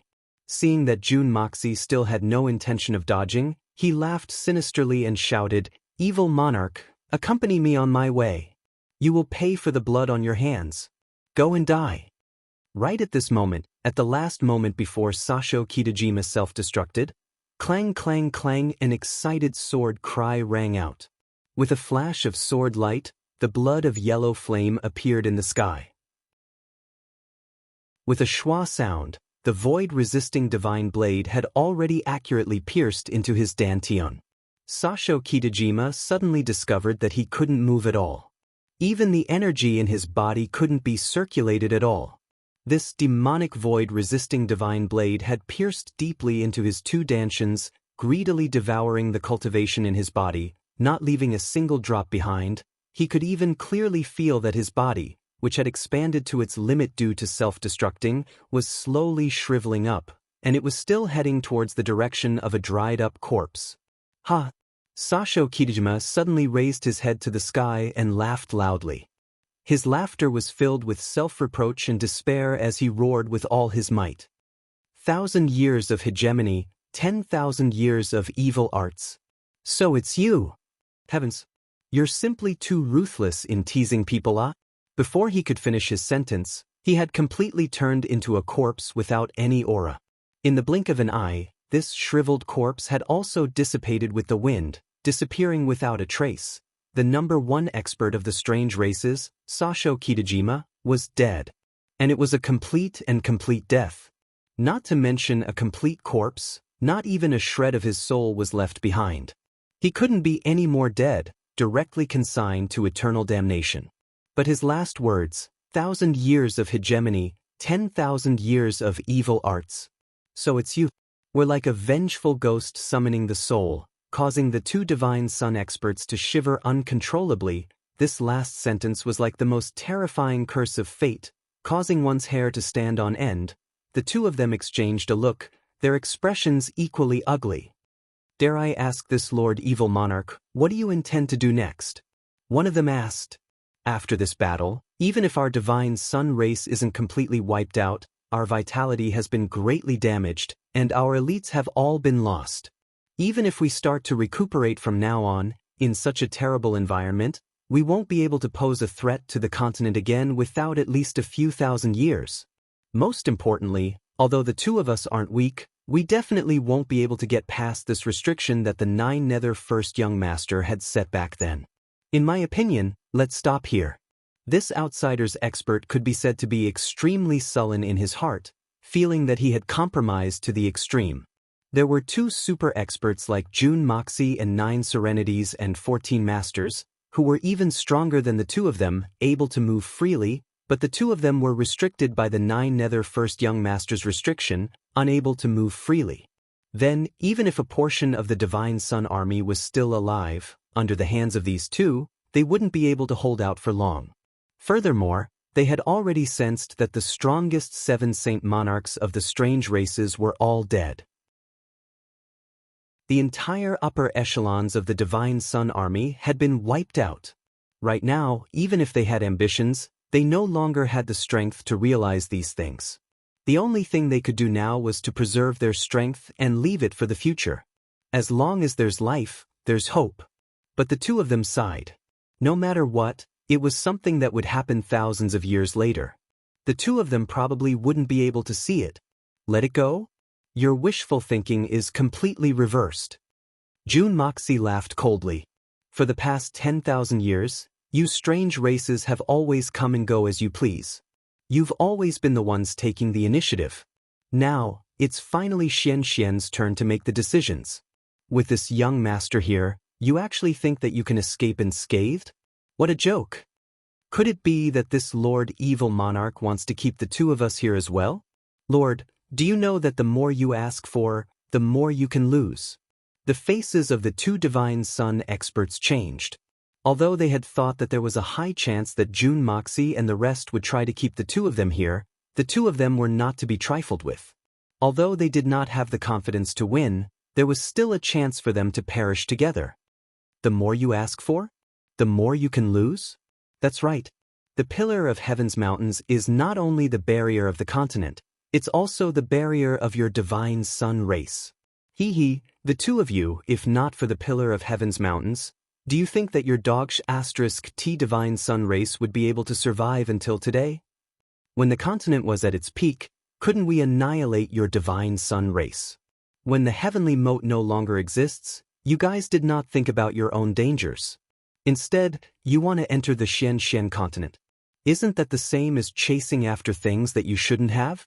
Since you have such delusions, you have to pay the corresponding price. Now that things are not going to work out, you want to retreat? How can there be such a good thing in the world? June Moxie and Leng laughed. The two experts could not help but be speechless. They were both people with status. How could they not know the weight of June Moxie's words? Although the Divine Sun race was located in a remote area, and their living conditions were terrible, they still had an environment that was not disturbed by external forces. And the reason why they were not disturbed by external forces was because of the Pillar of Heaven's Mountains. If not for the Pillar of Heaven's Mountains, with the strength of the three holy lands in the past 10,000 years, it would not be difficult for them to annihilate the Divine Sun race. What this young master wants to do today is to completely annihilate the Divine Sun race. Cut the weeds and pull up the roots to prevent any future troubles. Men, women, old, young, chickens and dogs will not be spared. June Moxie did not even bat an eyelid as he looked at the two coldly. As for the two of you, you are my first targets. Chapter 1232. Kill us? The two great existences laughed maniacally. Evil Monarch, we admit that you both have the ability to fight us alone, and even have the chance to defeat us. But to kill us? Evil Monarch, 9 serenities and 14 masters, aren't you two thinking too highly of yourselves? Really thinking too highly of yourselves? 9 serenities and 14 masters snorted coldly. But I wonder, what is that trash that's self-destructed under my hands? You bastard! One of the great existences could not help but be enraged when he was reminded of this sad matter. Since you've decided to fight, then come at me. The two of us can experience the legendary secret techniques of the 9 Nether tribe, as well as the evil techniques of this evil monarch. Let's see what kind of evil techniques this evil monarch has. As he said that, the two of them exchanged glances. The two of them had been together for thousands of years, and were already extremely familiar with each other. It would not be an exaggeration to say that their minds were connected. There was no need for them to say anything more. They instantly understood the other party's intentions. Since the other party wanted to fight, then let's fight.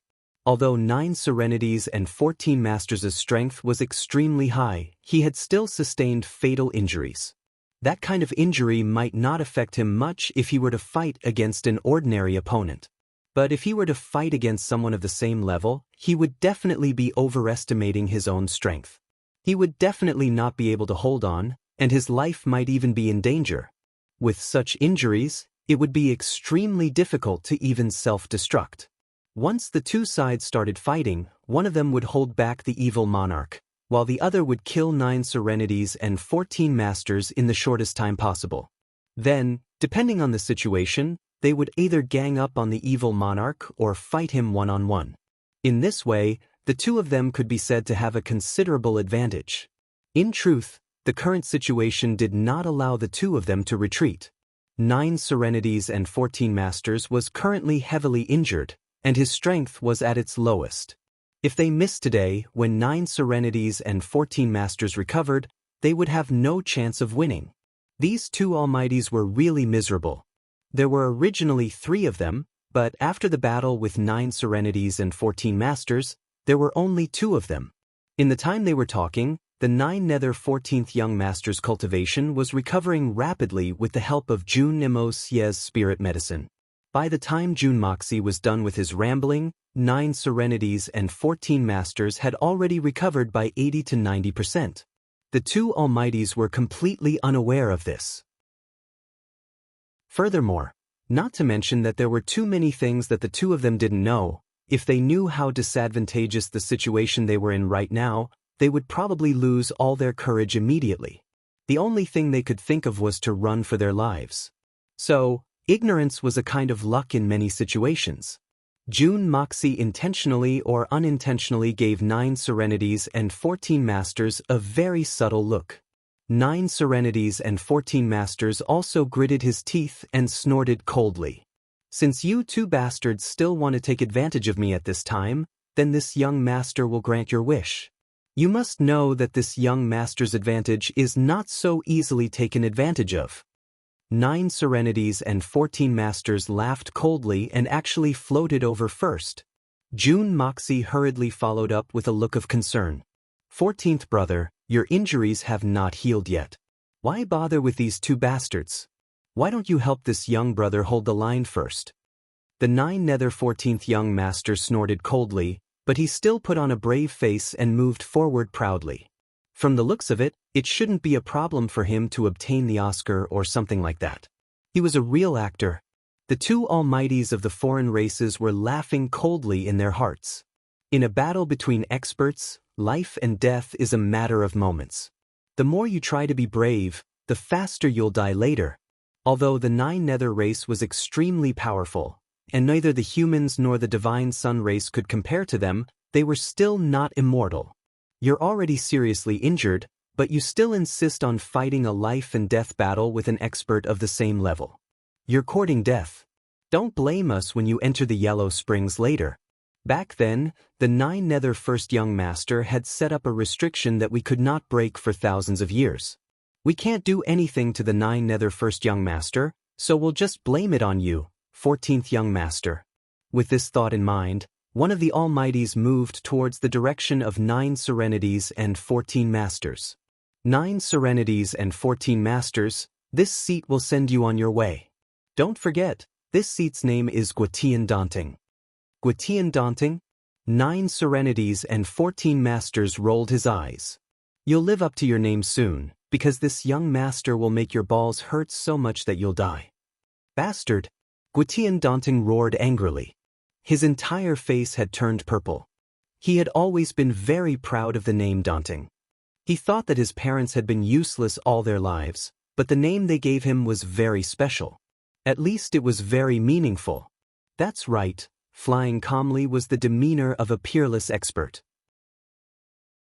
But he didn't expect that when he announced his name today, the other party would misinterpret it without hesitation and change it to die. Jun Moxie, who was standing at the side, was also a little speechless. Guitian Daunting. This name was really too comedic. Especially when this strange race person had said it in such a proud and arrogant tone. The effect was even better. Also, who was the one who said that the 9 Nether 14th Young Master only had a sinister face? That person's cold joke just now was of such a high standard. What about you? What's your name, trash? Jun Moxie looked at the strange race person in front of him with interest. Please spare me, these strange race people's names are really too funny. If this person also had such a name, this young master might just laugh until he was cramping up and let them win without a fight. This seat's surname is Meiwei, and my name is Liangqiang. Liangqiang is me. The strange race person's eyes were like a hawk's as he looked at Jun Moxie with extreme seriousness. He specially introduced, My lifelong weapon is a spear, and only this spear. As he said that, he reached behind his back and a shining spear appeared in his hand. The sharp spearhead shone with a faint blood-red light. Mei Wei Liangqiang. Jun Moxie was really petrified, dumbfounded, and there was a poem to prove it, dumbstruck. The name Guitian was already shocking enough, but he didn't expect the latter name to be even more powerful. What was even rarer was that it was so realistic. Fortunately, Jun Dashao's mental fortitude was strong enough. Otherwise, he might really have realized what he was thinking just now, laugh until he was cramping up and let this guy win without a fight. What are you laughing at? Mei Wei Liangqiang seemed to be more self-aware. Otherwise, he wouldn't have specially introduced his own weapon. At this moment, seeing Jun Moxie suddenly burst into laughter, he couldn't help but blush and roar angrily. Jun Moxie finally recovered from his hysterical laughter. He wiped his tears from laughing and said, "I'm sorry, I was a little too shocked just now. At the same time, I'm extremely impressed by your parents.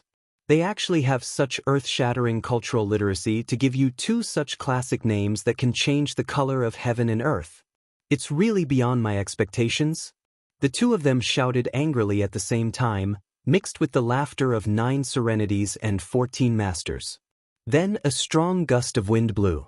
Guitian had already started fighting with 9 serenities and 14 masters. A silver light suddenly flashed in front of him. Mei Wei Liangqiang couldn't help but make a move. But this kind of behavior was close to a sneak attack. But even though he was fast, Jun Moxie's reaction was faster. He had already made his move. Before his spear arrived, the lightning controlled by Jun Moxie had already descended. Jun Dashao was an ancestor who specialized in sneak attacks. How could he be ambushed by others? He who strikes first gains the upper hand. He who strikes last suffers the consequences. This principle had been engraved into his bones, and he could use it to the acme of perfection. The roar of thunder reverberated, and the lightning arrived first. The purple lightning was as thick as a water tank.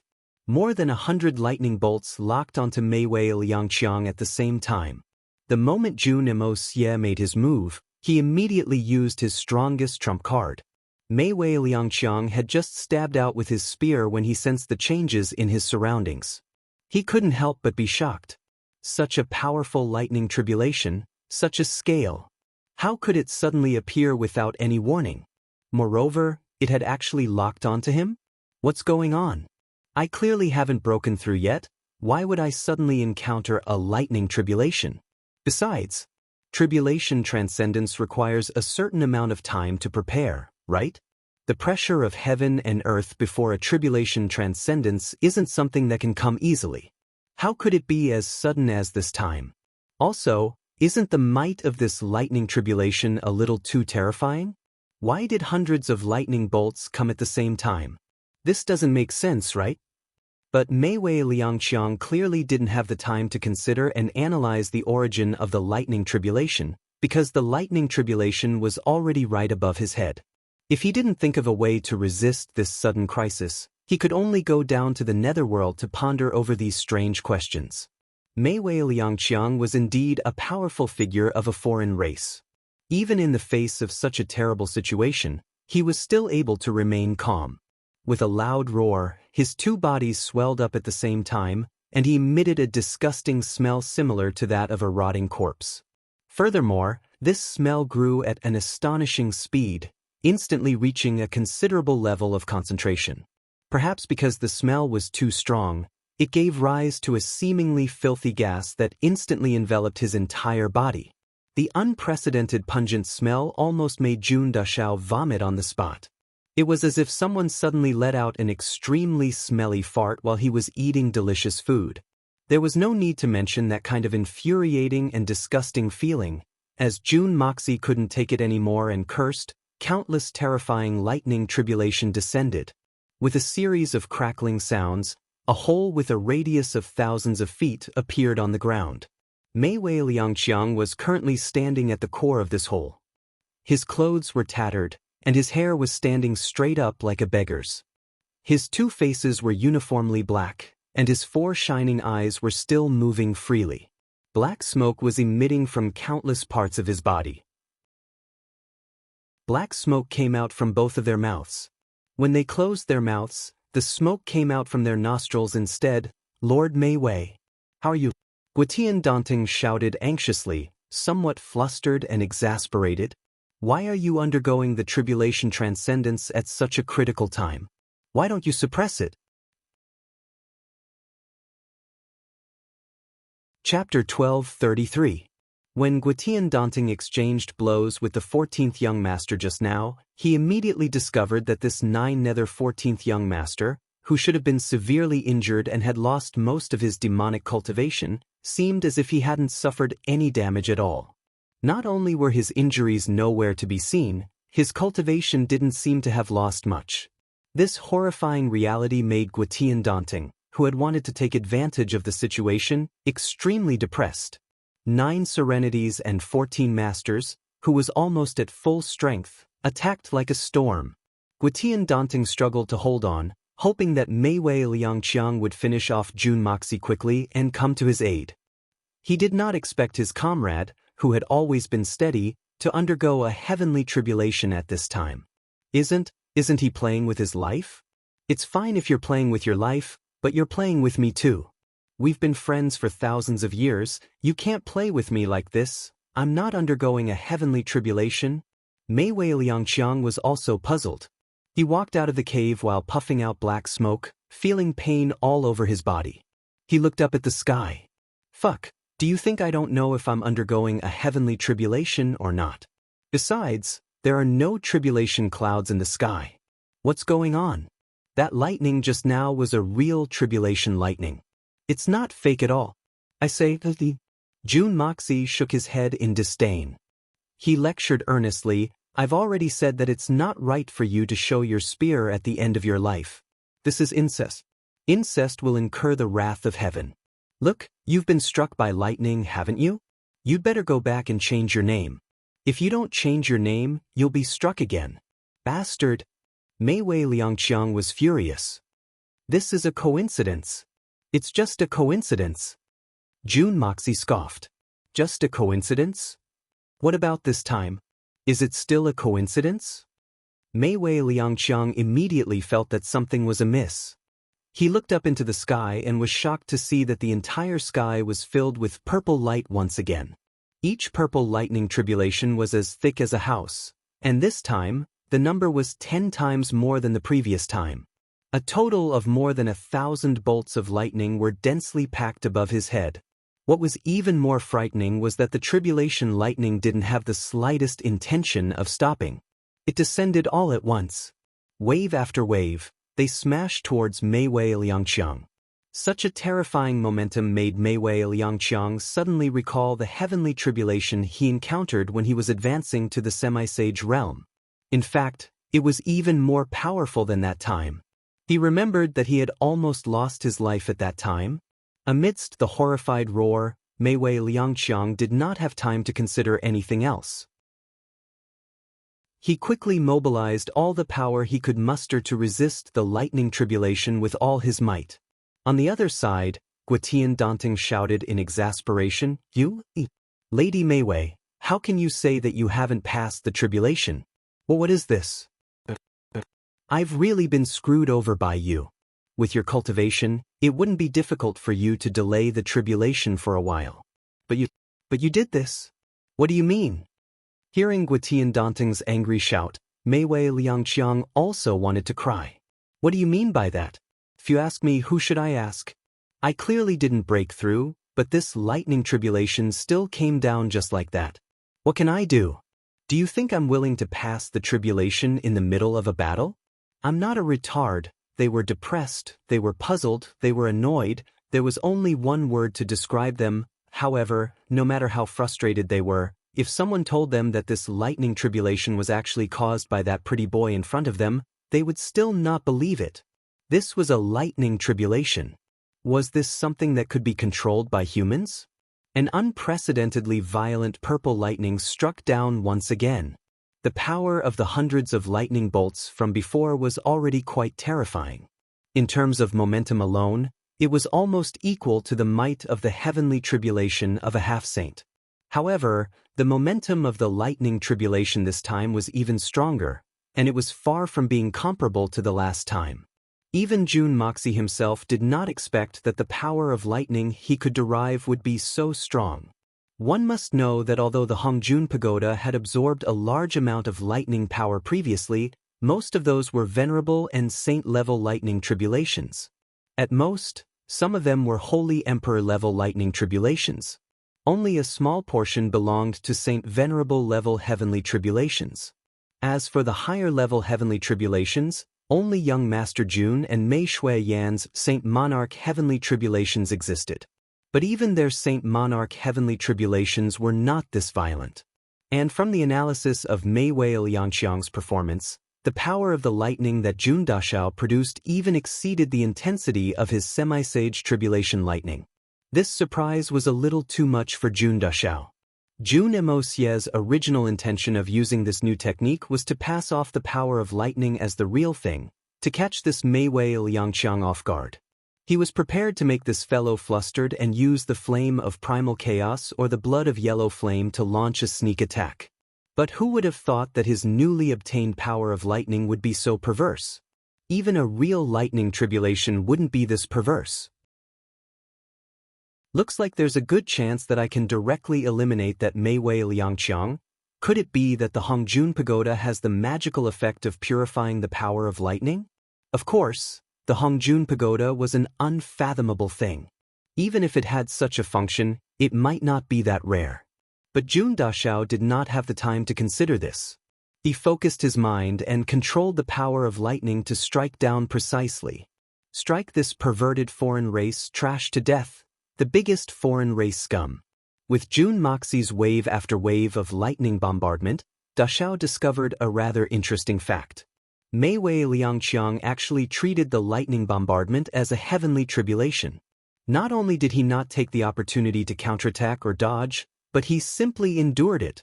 Such a cooperative attitude made Jun Moxie feel extremely satisfied.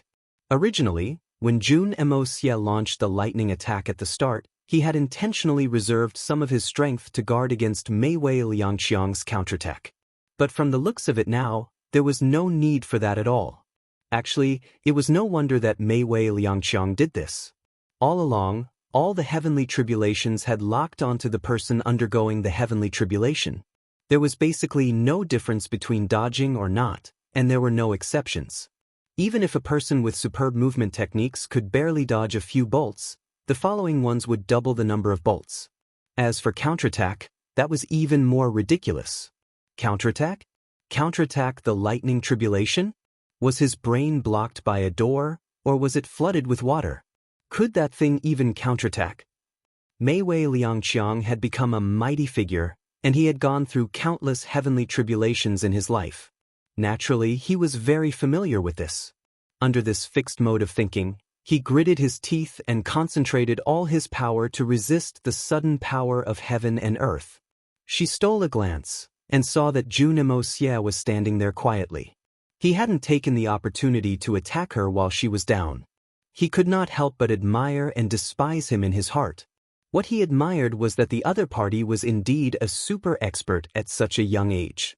Just based on his gentlemanly demeanor, he was open and aboveboard, and did not take advantage of others when they were down. He was definitely a model for martial arts Xian cultivators. What he despised was that he was stupid, really stupid. He actually did not take advantage of this heaven-sent opportunity to attack me. This was the best chance to eliminate me. It might even be the only chance. This fellow actually let me off so easily. If it was me, I would have long gone forward to beat him up when he was down. The people of Xian were stupid. This was a dangerous battle, and at the moment of life and death, they actually talked about benevolence and morality. It would be illogical if such idiots were not violated. How would he know that Jun Dashao did not want to attack him because he was talking about benevolence and morality? Indeed, all his attention was focused on controlling the increasingly dense power of lightning to attack him. He really could not spare a hand. Jun Moxie had only just mastered the power of lightning. How could he use it as accurately as the heavenly tribulations? Although the momentum was huge and the power was strong, if Mei Wei Liangqiang really wanted to dodge, then not a single bolt of lightning would be able to touch him. Even if he was slightly distracted, the lightning would immediately miss its target, so he had to be careful and fully focused. It was not that he did not want to attack him. Speaking of which, it seemed like the truth was that Jun Moxie was attacking him with all his might. It was just that Mei Wei Liangqiang, this mighty figure, did not know this wave of more than 1,000 bolts of purple lightning, which seemed to shake heaven and earth, finally ended. Mei Wei Liangqiang, this mighty figure of a foreign race, was on the verge of death. He lay at the bottom of a huge pit that was thousands of feet wide and tens of thousands of feet deep. His body was twitching, and black smoke was rising from almost every part of his body. The air was filled with the rich aroma of barbecued meat. Jun Moxie's body floated above Mei Wei Liangqiang. He said, "Mighty figure of a foreign race, please get up and fight with me. Let's have a fair battle. The outcome will be decided by the heavens." Upon hearing this, Mei Wei Liangqiang rolled his eyes and almost spat out a mouthful of air. "You did not take the opportunity to attack me just now, and I do owe you a favor. But now that I can't even move after being struck by the lightning tribulation, you just had to ask me to get up and have a fair battle with you? Could you be any more shameless than that?" "Manor Lord Jun." Mei Wei Liangqiang raised his neck with difficulty. "I have just undergone my heavenly tribulation. Since Manor Lord Jun was a gentleman and did not take advantage of me when I was down, this old man is very grateful. Then, Manor Lord Jun, please allow this old man to take a breather, so that our half-sage battle will not be in vain." "What? Gentleman's demeanor? You said that this young master is a gentleman's demeanor." Jun Moxie's eyebrows twitched a little. He felt a little smug as he muttered in his heart, "Where did I get any gentleman's demeanor? Not taking advantage of me when I was down? Where did this come from? Could it be that after being struck by lightning, this fellow has actually become stupid?" "That's right. When I was undergoing my heavenly tribulation, Manor Lord Jun upheld the Xian continent's character of being open and aboveboard. You did not take advantage of me when I was down. How can an ordinary person compare to such an open and aboveboard demeanor? Even though we are enemies, this old man will never forget it," Mei Wei Liangqiang said hurriedly. His face was full of sincerity and sincerity. Chapter 12:34. Mei Wei Liangqiang hurriedly nodded. "Yes, yes."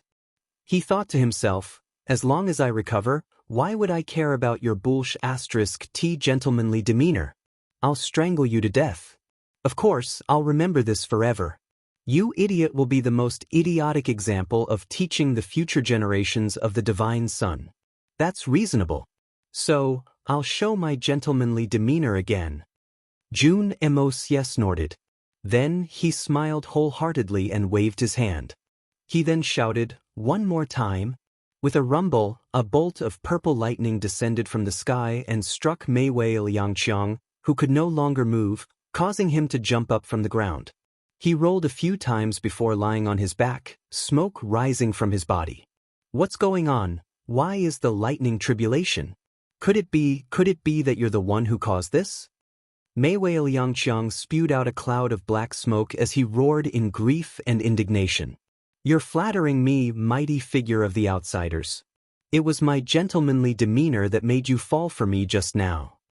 Jun Moxie chuckled. "How is it? Does it feel good to be Jun Moxie's gentlemanly demeanor?" I thought it was the heavenly tribulation. So, Mei Wei Liangqiang was overwhelmed with grief and indignation. He didn't know how the other party was able to use lightning as a human. If he had known that everything was man-made, he would have just dodged it. But he had foolishly endured it all, causing the ocean-like power in his body to be depleted. He had no combat power at all, and was now a lamb waiting to be slaughtered. I hate it. I hate it. Divine Son. Mei Wei Liangqiang looked up to the sky and wanted to cry. The feeling of being the meat on the chopping block was unbearable, especially when the person involved was a super expert like Mei Wei Liangqiang. And this outcome was caused by his own foolishness. That was even more tragic. You hate it? Hate your granny's leg. June Moxie roared. Clang! The blood of yellow flame flew out. With a cheerful sword cry, it flew towards Mei Wei Liangqiang. Wait, June Moxie, you're one of the few experts in the Xian continent. You should have the demeanor of an expert. When I recover, I'll fight you to the death, okay? Mei Wei Liangqiang cried out in fear. Bah! Give you a chance to recover. Do you think that I'm as stupid as you? June Moxie waved his hand, gesturing for the blood of yellow flame to speed up. With a so sound, the blood of yellow flame stabbed into Mei Wei Liangqiang's lower abdomen like it was a wooden stake that couldn't be moved. Mei Wei Liangqiang roared. In a moment of desperation, he was about to self-destruct, hoping to perish together with his enemy. However, he immediately realized that from the moment the sword stabbed into his dantian, he had lost the ability to self-destruct. He could not help but let out a long sigh. Then his eyes widened in anger as he started to shout. Although June Moxie did not understand what he was saying, he did not need to translate to know that this fellow was cursing in his native language. Pursing his lips, he ignored him and leaped towards the battlefield between 9 Serenities and 14 Masters and Guitian Daunting.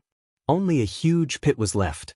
At the bottom of the pit, an almighty being was lying motionlessly, his entire body scorched black. A shining long sword was stuck straight in his lower abdomen, emitting tens of thousands of sword lights, wantonly wreaking havoc. On the other side, the other 2 peerless experts were fighting fiercely. Because of Guitian Daunting's miscalculation and the fact that there was a huge gap between him and 9 Serenities and 14 Masters in terms of cultivation, he had been suppressed by 9 Serenities and 14 Masters from the start to the end, and was in a sorry state. He had waited many times for Mei Wei Liangqiang to come and support him, but he never came. It was because of this that he could not concentrate, and his situation became even more worrisome. With great difficulty, he finally saw a person flying over. But before he could rejoice, he immediately fell into the ice cave, and his whole body was ice cold. Because the person who came over was actually that young man, June Moxie. But how could it be June Moxie? Why is it June Moxie? At this moment, the poor Guitian Daunting felt like he was about to collapse. He only felt a chill in his crotch, and it hurt. For the first time in his life, Guitian Daunting tasted what pain in the balls was. On the contrary, 9 Serenities and 14 Masters was still full of energy. His whole body was shrouded in the surging netherworld demonic energy. He moved left and right, forward and backward, and covered the entire battlefield in a thick black fog. He attacked with all his might. Why? Guitian Daunting's sad and angry voice came from the thick fog. June Moxie, why is it you? Where are you? How are you? Your Mei Wei has gone to another world to show off his spear. June Moxie chuckled and said, Don't make a fuss. It's useless even if you shout until your throat breaks. He won't come back. No. This is impossible. Mei Wei, say something. Please say something. Guitian Daunting cried out in pain. Mei Wei, how can you fall? How can you fall? Ah, my dear Mei Wei. Upon hearing this, the usually bold June Moxie and the usually fearless 9 Serenities and 14 Masters shuddered at the same time. Their expressions were the same, and their hair stood on end. A strong urge to vomit arose in them, and they could not suppress it. Guitian Daunting was still shouting crazily. Mei Wei, we have pledged our eternal love and will be united forever. You said that you would stay with me until the end of time. You said it. You said that we would never leave each other. Lord me, my husband, my wife, me. Guitian Daunting's male and female voices were shouting at the same time. Their voices were sad and heart-wrenching. The female voice was shouting, my husband crazily, and the male voice was shouting, my wife crazily. Their voices rose and fell, resounding through the clouds. June Dashao felt like he was struck by lightning by this series of voices. He was in a daze and did not know what was going on. Suddenly, he was sweating profusely, as if someone had poured 3 tons of water on his head. Even his hair was wet, and the 36,000 hairs on his body stood up at the same time. Large amounts of cold sweat flowed out of his pores. Fuck me. These 2 people are, the legendary gay love was limitless. the nine nether 14th young master roared angrily, and with a flash, he leaped out from the black mist and landed beside June Moxie. Before he could even open his mouth to speak, he turned around and started vomiting. This was the first time in 9 Serenities and 14 Masters' life that he had vomited. He had lived for thousands of years, and he had never experienced this kind of emotion before. He did not expect that today, Gwyttian Daunting could easily break through his golden body with just a few words. It was really too disgusting. At this time, if Gwyttian Daunting had taken the initiative to attack, he would have gained a lot. Even if he could not turn the tables, he could at least fight for a chance of survival. Unfortunately, Gwyttian Daunting was a man with a heart and a lover. There was a turbulence in the black fog, and the compassionate Gwyttian Daunting rushed out like a whirlwind. The man vomited blood, and the woman's hair was disheveled. Her face was mournful like a ghost. She rushed in front of June Moxie and asked in grief and indignation, "Where is Lord Mayway? Where is my dear Lord Mayway?" June Moxie was trembling and sweating profusely. Then he retched and vomited. He only felt his stomach churning with discomfort. For a moment, there were countless openings. There was no helping it, it was just too disgusting. Fuck off. The 9 nether 14th young master raised his head and scolded loudly, "Shameless thing. Shameless thing. Bastard. Son of AB***. He started scolding nonstop. As he scolded, 9 Serenities and 14 Masters' face contorted, and he turned his head to vomit from time to time. The 9 nether 14th young master wished that he could chop off his own hands and feet as well when he thought of how he'd excitedly punched and kicked that bastard's body just now. Heavens ah, earth ah, why do I love to take advantage of others so much? How did I find a flaw in that technique? Why did I touch such a disgusting thing? To be able to be so disgusting, there was no doubt that he had reached the pinnacle, the acme of perfection, and could do whatever he wanted. That, you two are lovers. June Moxie's lips were pale, and he finally asked with a trembling voice, "Nonsense. You harmed my dear Lord Mayway. I have nothing left to live for. I want to fight to the death with you. I want to kill you, I must kill you." Gwyttian Daunting's spittle flew as he roared in grief and indignation. But your 4 bodies are still connected. How can you two be lovers? Even if you have a universal plug, you don't have a universal carrier, right? No matter how hard June Moxie racked his brains, he still couldn't understand how these two strange races were able to accomplish such an impossible feat that was akin to a bolt of lightning. "Idiot, you still can't figure it out?" Gwyttian Daunting shouted. "None of your business. Can't you just line up at the back?" June Moxie's lips twitched for a while, and he finally said, "I see. That makes sense. June Moxie, hand over your life." Gwyttian Daunting's 4 eyes turned red. "I want to avenge my dear Lord Mayway." At the side, the 9 nether 14th young master's bones had gone completely soft. He hurriedly dodged to the side and said, "Old brother June, your strength is unfathomable, and no expert in this world dares to challenge you. I'll leave this fellow to you. This young master really can't wait on him." If it was a normal fight, even if June Moxie wanted to intervene, 9 Serenities and 14 Masters would definitely not agree to it. But now, he took the initiative to give up and even said such flattering words. It was enough to show how much impact Gwyttian Daunting had on 9 Serenities and 14 Masters. "Please stop. I can't serve him anymore. Please bear with me." June Moxie also tried to push Gwyttian Daunting away. But he realized that 9 Serenities and 14 Masters had already run a few hundred feet away. He was running like a stray dog, panicking like a fish that had escaped the net. He seemed to be running even faster than when he was running for his life. Chapter 12:35. Before the battle, 9 Serenities and 14 Masters actually abandoned his comrade and ran away. This kind of behavior of fleeing in the face of battle should be executed. But no matter how June Moxie shouted, 9 Serenities and 14 Masters refused to turn back. "Coward. So be it.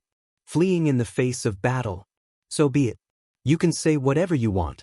No matter what, it's much better than staying in the same place to fight this pervert. Anyway, There doesn't seem to be any military law that can control me. My original intention of coming here was to watch the show. Now that I didn't get to watch the show, it became an act. If I still have to act with this kind of pervert at the end of the show, I won't be able to survive in the future.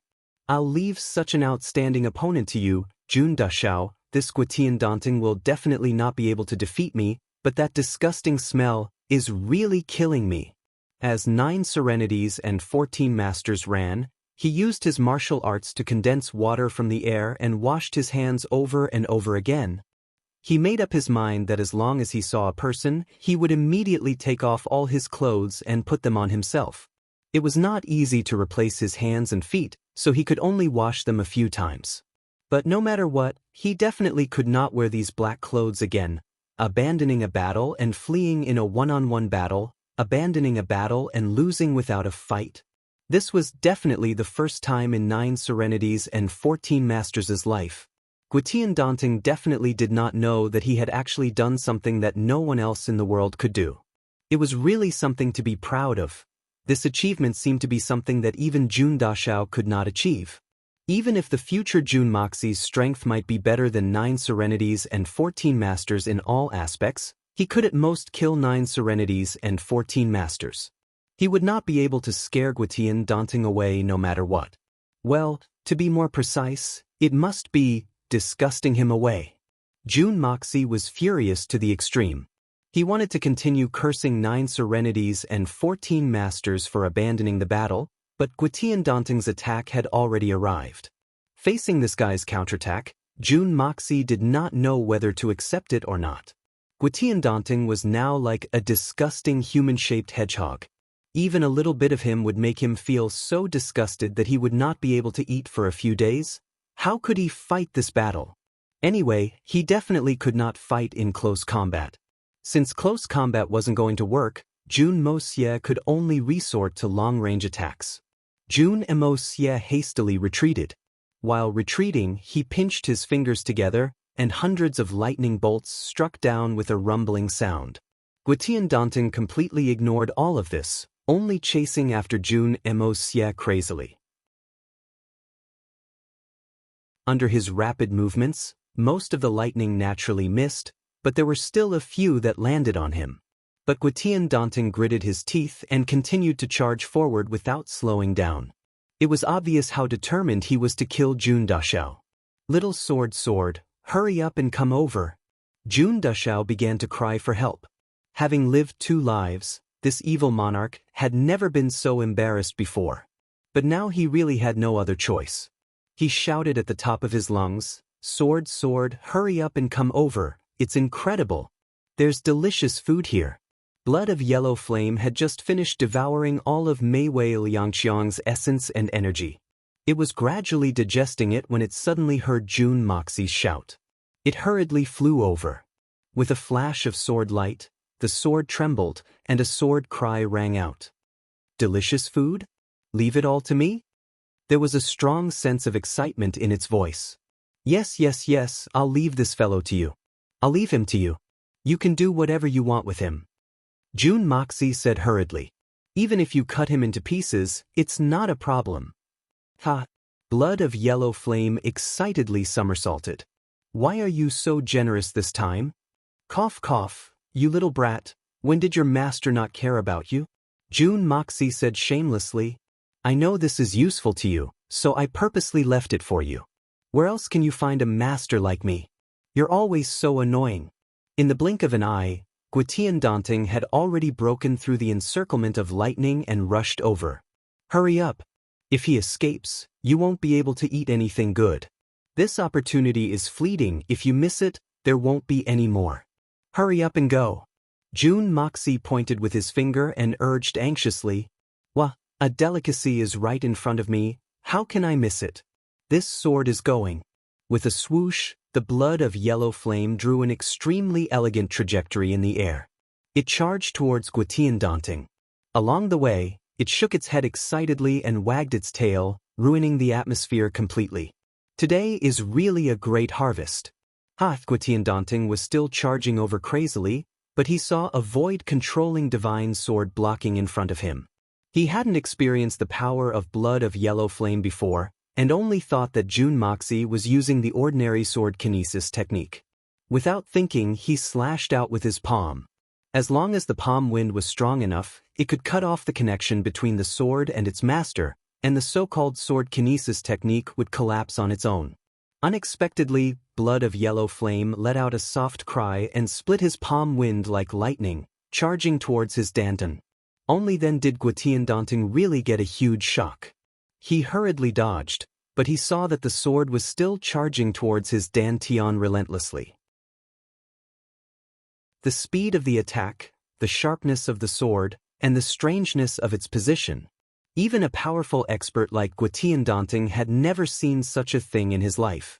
In his life, there was definitely not a single person who could use the sword kinesis technique to such a level. This was like a treasured sword that had its own spirit.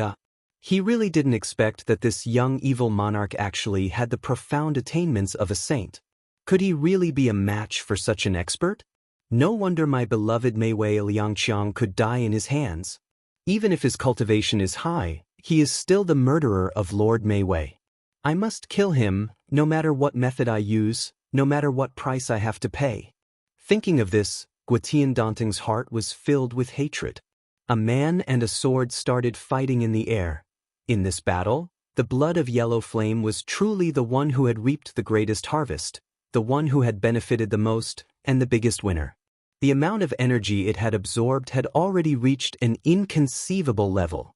One had to know that in this battle, just the number of holy emperor who had died under blood of yellow flame numbered close to 2,000. This did not include dozens of saint venerables and 3 to 4 saint monarchs. Just now, it had even devoured a half-saint expert, Mei Wei Liangqiang. With such a terrifying accumulation, in terms of cultivation, the current blood of yellow flame was definitely the undisputed #1 in the world. The only pity was that it completely belonged to Jun Dashao, so its cultivation realm was restricted by Jun Moxie. As the owner of blood of yellow flame, Jun Moxie's cultivation was only at the half-saint level, so the blood of yellow flame could only display the peak of the half-saint level at most. But even if it was only a portion of the power it could display, it was definitely not something that a powerful expert like Guitian could handle. The battle had only lasted for half an incense's time, but Guitian, who was determined to fight to the death, was still overwhelmed. Numerous deep sword wounds had already appeared on his body, and a small portion of his cultivation had already disappeared without a trace along with these few sword wounds. Amidst Guitian's frenzied roars, blood spurted out from his body continuously, and there seemed to be streaks of blood rainbows appearing in the sky. What made him the most helpless was that Jun Moxie was watching from afar, making him unable to get close to his target even if he wanted to self-destruct. This was what made him the most aggrieved. Blood of yellow flame roared excitedly in the sky, coming and going like lightning, like a silver snake dancing in the sky, slashing horizontally. It was in high spirits and was having a great time. It naturally did not know how disgusting this person in front of it was, and even if it really knew, it probably would not care much. What it cared about was how much food it could enjoy, how much energy it could devour. As for whether it was gay or not, the universal plug, the universal socket, what did that have to do with it, Great Lord Sword? Finally, amidst a mournful long howl, blood of yellow flame finally stabbed deeply into Guitian's dantian, nailing his cultivation and soul together. Then, it began to devour slowly. Once it was stabbed in, it would not stop until it enjoyed itself to its heart's content. Guitian screamed in pain, his face contorted, and then he roared angrily, "Lord Mei Wei, I'm coming. My husband, my wife. You must wait for me." Suddenly he waved his hand, and a shining long sword cut off both of his heads. Both heads flew up at the same time, blood of yellow flame stabbed in with great difficulty, but it had only absorbed half of it when it realized that there was no longer a source for it to absorb. It couldn't help but feel dejected. Once a person was confirmed dead, their chi would dissipate, and other than the power of the soul, it could not absorb anything else. After a long while, Jun Moxie flew towards the north. After flying for thousands of miles, smoke and demonic aura filled the air.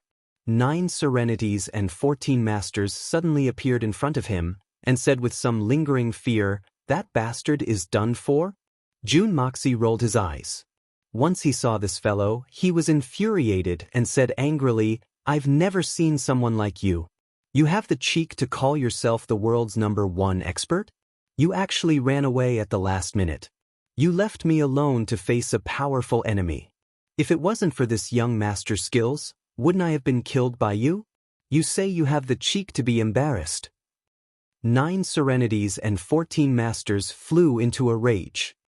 "You think I wanted to run? This young master really couldn't hold it in just now. If I knew that I would meet such a thing on this trip to the Pillar of Heaven's mountains, this young master would rather not come here for the rest of my life. Honestly speaking, if you could run, why didn't you?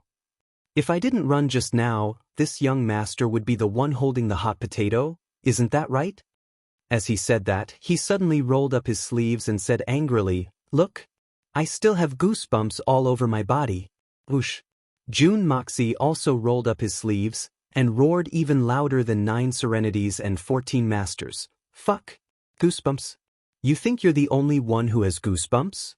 This young master's goosebumps are not as dense as yours." The two glared at each other like fighting cocks, panting. After a long while, they suddenly burst into laughter at the same time. They laughed so hard that they beat their chests and stomped their feet. Jun Moxie unnaturally let down his sleeves and said bitterly, "It's finally over. Let's go back." You can go back by yourself." 9 serenities and 14 masters stopped laughing, and his voice and demeanor were filled with a thick sense of loneliness.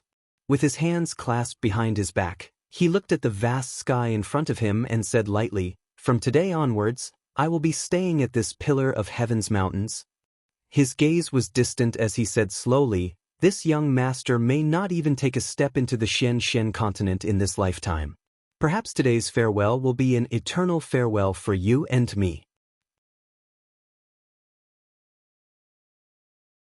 Chapter 12:36. "What do you mean?"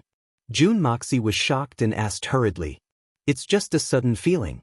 It's here that the 9 Nether First Young Master raised an incomparably majestic mountain with just a raise of his hand." The 9 serenities and 14 masters pointed at the ground beneath their feet and said, "He even created a seal of immeasurable power. Even after 10,000 years, the semi-sage of the strange races cannot break through it. What kind of remarkable power is that?"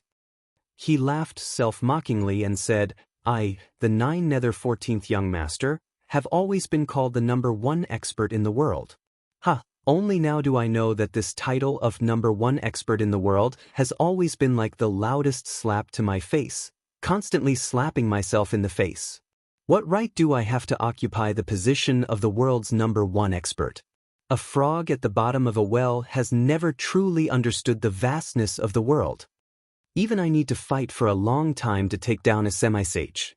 But the 9 Nether First Young Master only needs one seal, and it can last for 10,000 years. Even until now, he can still continue to seal, and seal for eternity." The 9 serenities and 14 masters let out a long sigh and suddenly stopped talking, not saying another word. But the desolation and yearning in his expression was so thick, as if they were about to materialize. "You mean, you're staying here to comprehend the Great Tao? Hoping to pursue the 9 Nether First Young Master's realm?" Jun Moxie was silent for a long time before he asked softly, "Exactly." The 9 serenities and 14 masters took 2 steps in the air and said in a deep voice, "With our cultivation, if we go to the mainland and fight with ordinary people, how boring would that be? Only here is the mark of the highest achievement of the 9 Nether tribe." The 9 Nether 14th Young Master looked at the ground beneath his feet, his eyes filled with emotion. After a long time, he raised his head and said softly, "As long as I stay here, I'll be able to constantly feel the difference between me and Senior. This place will become the greatest source of motivation for me to advance into the Supreme Tao. Otherwise, even if I go out and fight to the death, it will only be like this." "However, you seem to have forgotten one thing," Jun Moxie said. "We still need an expert like you to deal with Zhang Kuang. Now that Gu Han has fallen, do you want me to deal with that freak Shan Kuang alone? Isn't dealing with perverts your best skill? With your current cultivation, coupled with your various strange techniques, dealing with Zhan Kuang is definitely not a difficult task. I don't think there will be any problems. The 9 Serenities and 14 Masters laughed and said, "Why bother dragging me into this? Fine, since you've already made up your mind, I won't force you." Jun Moxie lowered his head, then raised it again. However, if you suddenly feel like going out for a stroll, you must definitely come to the Tiannan Evil Monarch Manor. At that time, I can have a good drink with you. We've never had a chance to have a good drink since we've known each other. I'm really looking forward to that day. The 9 Serenities and 14 Masters chuckled but did not say anything. From the looks of it, he really didn't want to come out again. "I won't force you," Jun Moxie said. "However, after this battle, I plan to send experts to the south of the Pillar of Heaven's mountains to completely exterminate the strange races. If there's anything they can't do and still need your help, please don't refuse." The 9 Serenities and 14 Masters said, "Of course. At that time, even if you don't send anyone in, I will still slowly exterminate this evil race. Such a disgusting race should not exist in this world." "That's good. It's a promise." Jun Moxie smiled with relief. "You can go. Although the leaders of the strange races have all been killed, there are still many loose ends that need to be dealt with." The 9 Serenities and 14 Masters turned around and stood in the void. White clouds and flowing winds floated in front of him. His eyes were also drifting like the clouds. Jun Moxie smiled faintly and said, "I suddenly heard you say that we'll never meet again after today's parting. So, I naturally felt a little melancholic. I remember that you said that you wanted to fight with me. Why, you don't want to fight anymore. I'm really looking forward to this battle. If you don't use your water, fire, thunder, wind, and clouds, even if you have a breakthrough, you are still no match for me. You may not even be able to defeat those 2 powerful beings of the strange races." The 9 Serenities and 14 Masters said quietly, "But will you not use your strange methods? The conclusion is simple. Fighting you is meaningless. Since it's meaningless, it's better not to fight." "Meaningless, it's better not to fight." Jun Moxie laughed and cupped his fists. "Since that's the case, Brother 14, Jun Moxie will take his leave now." The 9 Serenities and 14 Masters smiled lightly and waved his hands. His black figure fell from the sky like a meteor. In the blink of an eye, he had already disappeared among the countless rocks. Before he left, he didn't say anything. Jun Moxie sighed. He also knew that he might not be able to see her again after today's parting. Although he was happy for the 9 Serenities and 14 Masters' Tao-seeking heart, there was still a trace of melancholy in his heart. It was like the sorrow of parting, a sense of loss. A leisurely sword cry rang out, and the blood of yellow flame appeared in the sky. It danced in the air like a rainbow, not stopping for a long time. Following which, the blood of yellow flame flew one round at lightning speed and came to Jun Moxie's feet, lifting him up. Jun Moxie cupped his fists towards the Pillar of Heaven's mountains and said in his heart, "Take care." With a sword cry, the blood of yellow flame soared into the sky, piercing through the air like a bolt of lightning. After he left, a black-clothed figure emerged from the rubble and rose into the air. He looked at the dazzling sword light in the distance and sighed faintly. An indifferent voice said, "Take care." Following which, the black figure flashed and disappeared into the rocks again, never to appear again. By the time Jun Moxie returned, the battle had not only come to an end, but the entire battlefield had also been cleaned up. After this battle, the million-strong army of the strange races was completely wiped out. Not a single one survived. It could be said to be a glorious victory for the continent. But of the brave warriors who had participated in the battle, tens of thousands of them were buried here forever. Some of them didn't even have their bones left. The people of the 3 Holy Lands had also died heroically in this great battle. Even the reinforcements that came later had tens of thousands of casualties. In this battle, the losses of the Xian continent could not be said to be small. especially the large number of high-level Xian cultivators who had fallen in this battle. The vitality of the entire continent would not be able to recover for tens or even hundreds of years. On the battlefield, there was a gloomy atmosphere, and the smell of blood was pungent. The bleak autumn wind whistled past. It was already autumn. Looking at the aftermath of the battle, Jun Moxie was speechless for a long time. In this battle, there were simply too many heroes who had fallen here. After this battle, how many more orphans and widows would the entire continent have? These orphans and widows were the families of heroes who had protected the future of the Xian continent and the peace of mankind. Would their lives be smooth in the future? Would they not be bullied? Would they be treated fairly?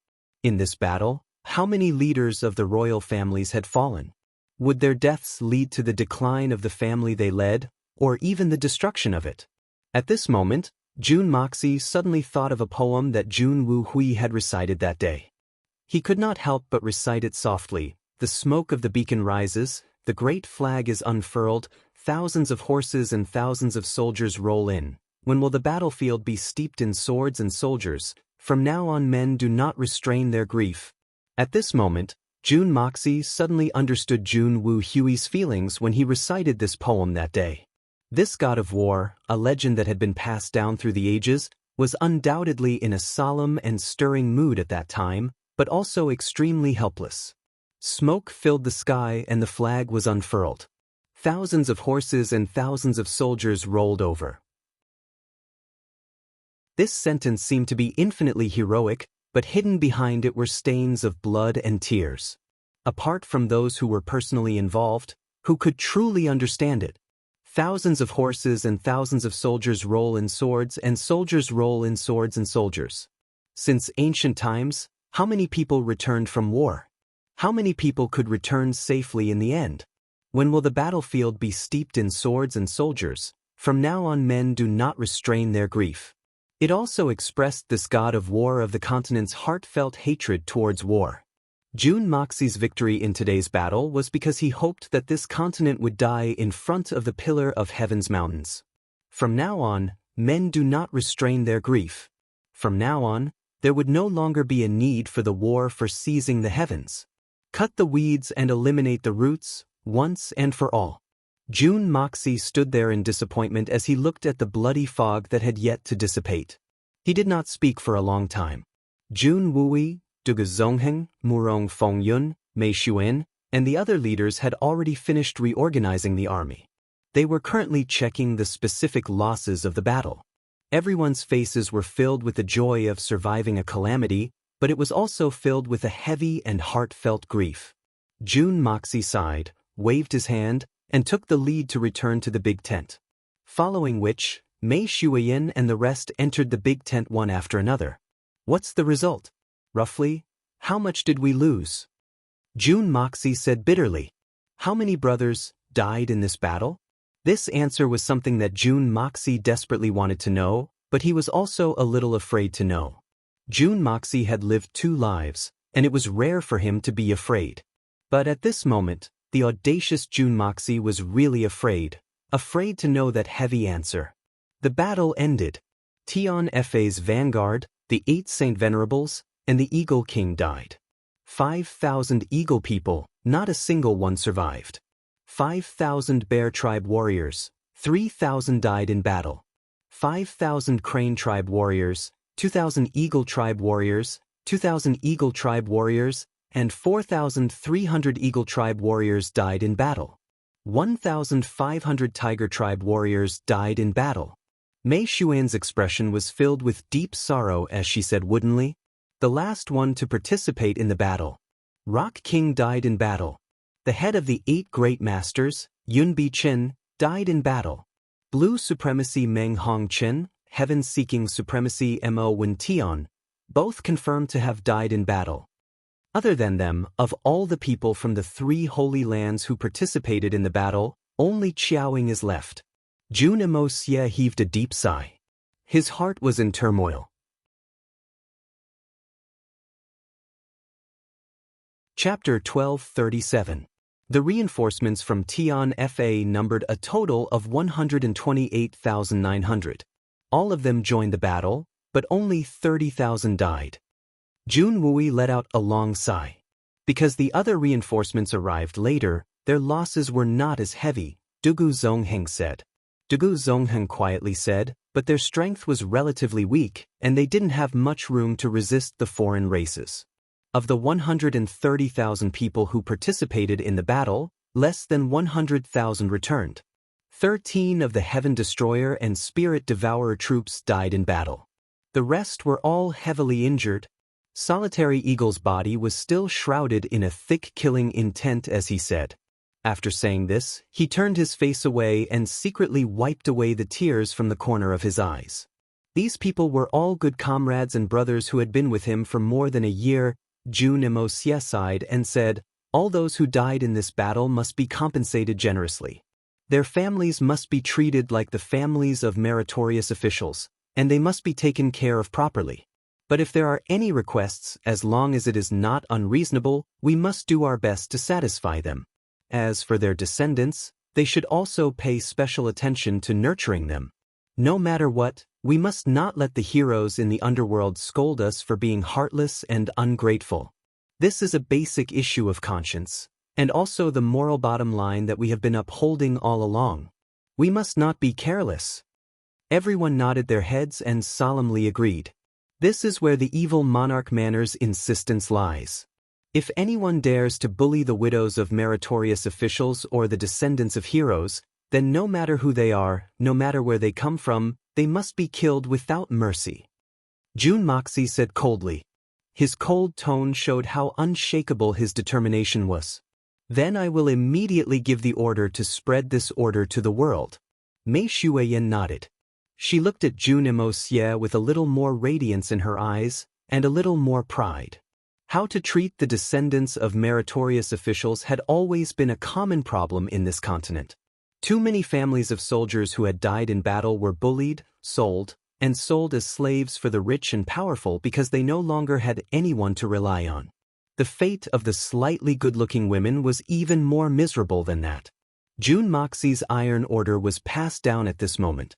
It could be said that it was a great achievement. We must not let the hero shed tears after bleeding. Jun Moxie said heavily. After a while, he said softly, of course, justice is still in the hearts of the people.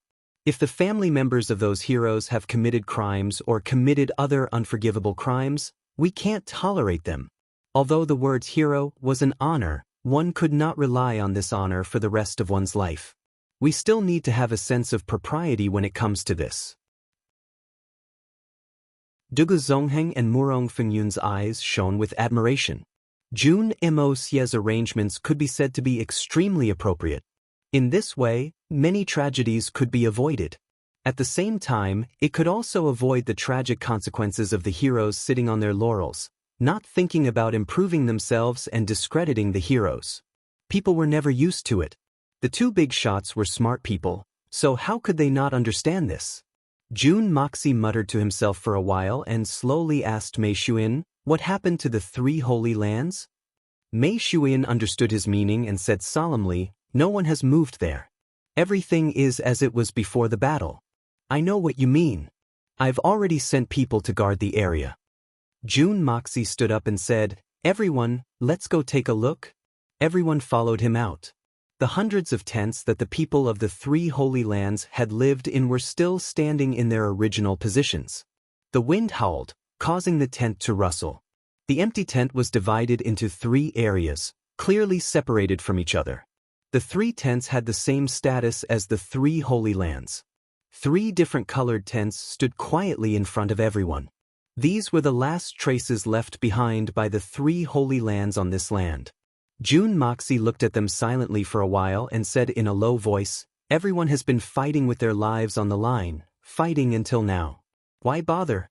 Mo Wudao, I hope that you 3 Holy Land sect leaders can lead the people of the 3 Holy Lands to another world of nothingness, to live in peace and happiness, without the need to fight and scheme against each other. When Mei Shuiyan heard this, she couldn't help but feel a sour feeling in her heart. The original intention of the 3 Holy Lands was very simple. It was to defend against foreign invaders. How noble was it to bury their heads in this barren land for tens of thousands of years? But it was this fighting and scheme against each other that ultimately ruined this glorious legacy of tens of thousands of years. At the same time, it caused Tian Fa to be unable to recover for nearly 1,000 years. If the leaders of the three holy lands could be a little more broad-minded, Mei Xuan shook her head in self-mockery. It seemed like this was completely impossible. The relationship between humans and Shen beasts was originally two extremes that could not be reconciled. Everyone entered the tent in a single file. There were 2 rows of stone stools placed neatly on both sides of the tent, and it was silent for a long time. It was as if the experts of the Holy Lands were still sitting here silently, as if the events of the past were right before their eyes. There was a table in the middle of the room with a stack of paper bags neatly stacked on it. The topmost one had the words Gu Han written on it in blood. Jun Mo Xie sighed in silence. He opened it and found a jade pendant inside. There was also a piece of white paper.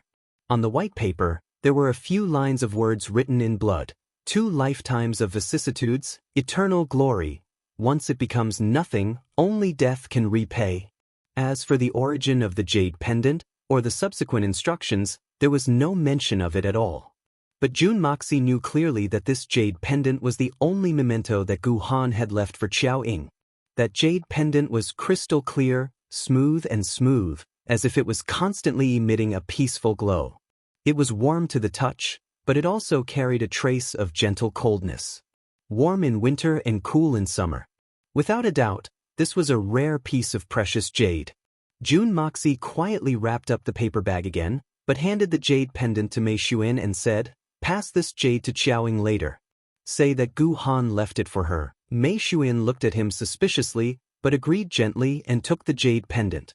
Mei Xuan naturally did not understand why Jun Moxie did not do these things personally. But she did not know that Jun Moxie was currently very conflicted and did not know how to face Qiao Ying.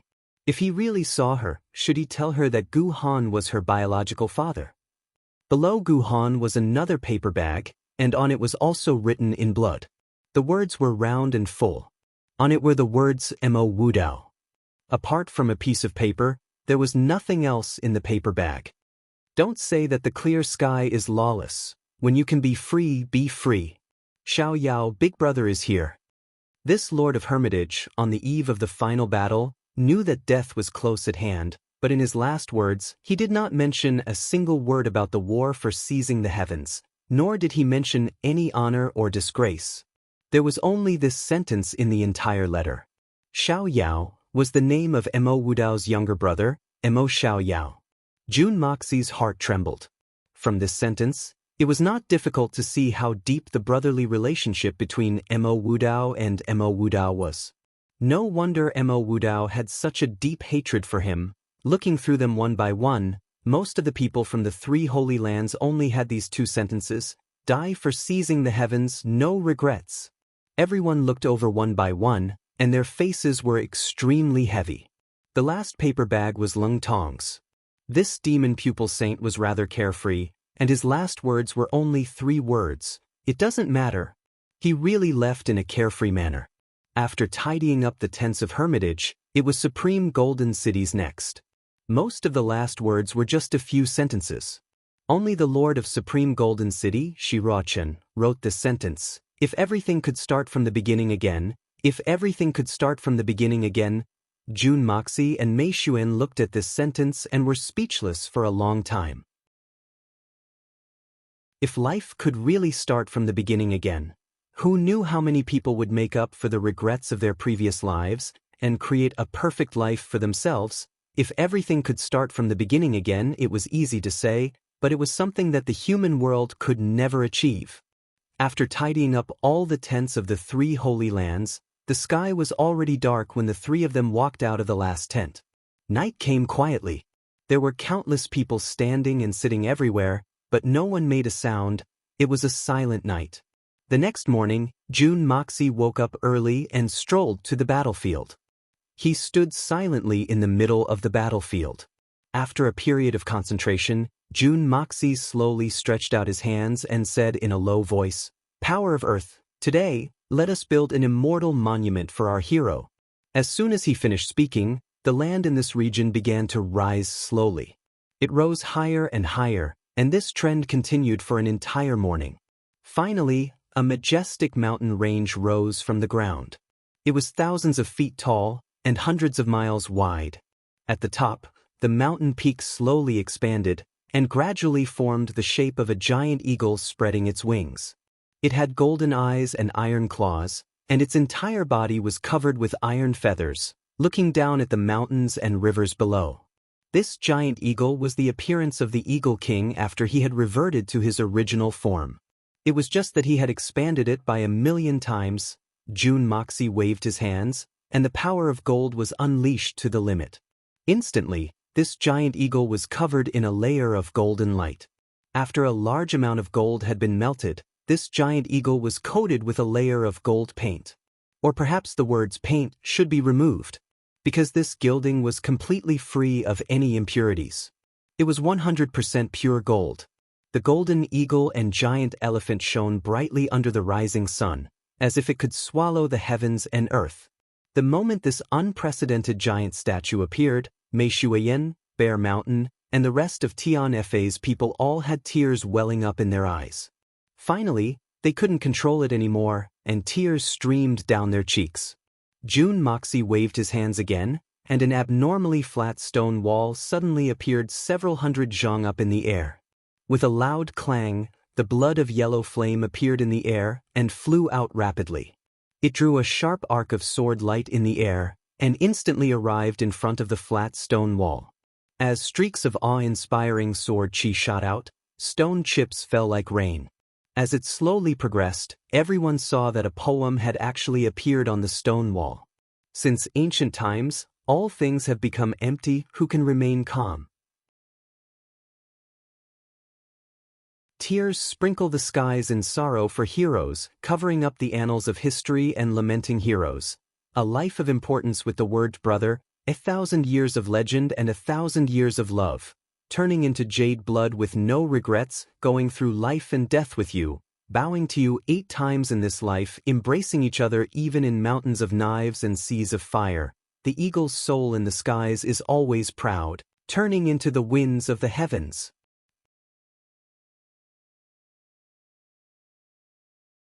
Chapter 12:38. The king of Tianfei's eagle people, Sky Shatter, sacrificed his life here to protect the people and the future of the continent. As long as his heroic spirit is not extinguished, he shall guard the continent forever. The firmament of the heavens, the heroic spirit. The blood of yellow flame let out a long cry and soared into the sky. It circled once and landed with a sword light that was hundreds of zhang long. Mei Shuin, Bear Mountain, Long Crane, and the rest looked up at the huge statue of the Eagle King, unable to tear their eyes away for a long time. Little eagle, I don't know where you are. Are you lonely? Lonely? Will you think of us? You will definitely think of us. But we really miss you. After a moment of deathly silence, Bear Mountain was the first to start crying loudly. Tears and mucus flowed down his face as he sat on the ground, crying so hard that he couldn't catch his breath. Ninth brother. Ninth brother, fourth brother misses you, fourth brother misses you. Come back quickly. As Bear King began to cry bitterly, Mei Shuin, Long Crane, and the rest also couldn't help but sob at the same time. The autumn wind blew past, carrying Bear King's hysterical cries far and wide. The entire world seemed to be filled with this sorrowful cries. Soon after, more than 100,000 people worked at the same time. Under the mountain, they dug graves one by one, burying the soldiers who were sleeping on the ground one by one. Many of them only had a name, and not even a corpse was left behind. They could only grab a handful of soil from the ground and put it into the graves. One by one, the tombstones were erected, densely packed, and one couldn't see the end of it. The autumn wind whistled through the graveyard. That sound was extremely sharp and heroic. It seemed that these tens of thousands of heroes were still shouting and fighting bravely. They were still stuck in that extremely fierce battle. One by one, the paper bags, along with the names of familiar and unfamiliar people, were buried into the graves. The soil rolled. Everyone's movements were so careful, yet so gentle. It was as if they were afraid of waking up the sleeping heroic souls. Jun Moxie silently looked at the tombstones one by one. For the whole day, he did not say a word. His gaze was deep and distant, as if it was connected to another world, and he was paying his respects to the slumbering hero, the #1 person of the Saint Lands, Gu Han's tomb. Gu Han, a peak stage holy monarch, had single-handedly killed 3,000 holy emperor of the strange races. In the end, he had exhausted all his strength and perished together with many powerful enemies. Outstanding military service, #1 in the world. The tomb of the Lord of Hermitage, Missouri Wudao. The tomb of Shi Ruochen, the master of the supreme golden city.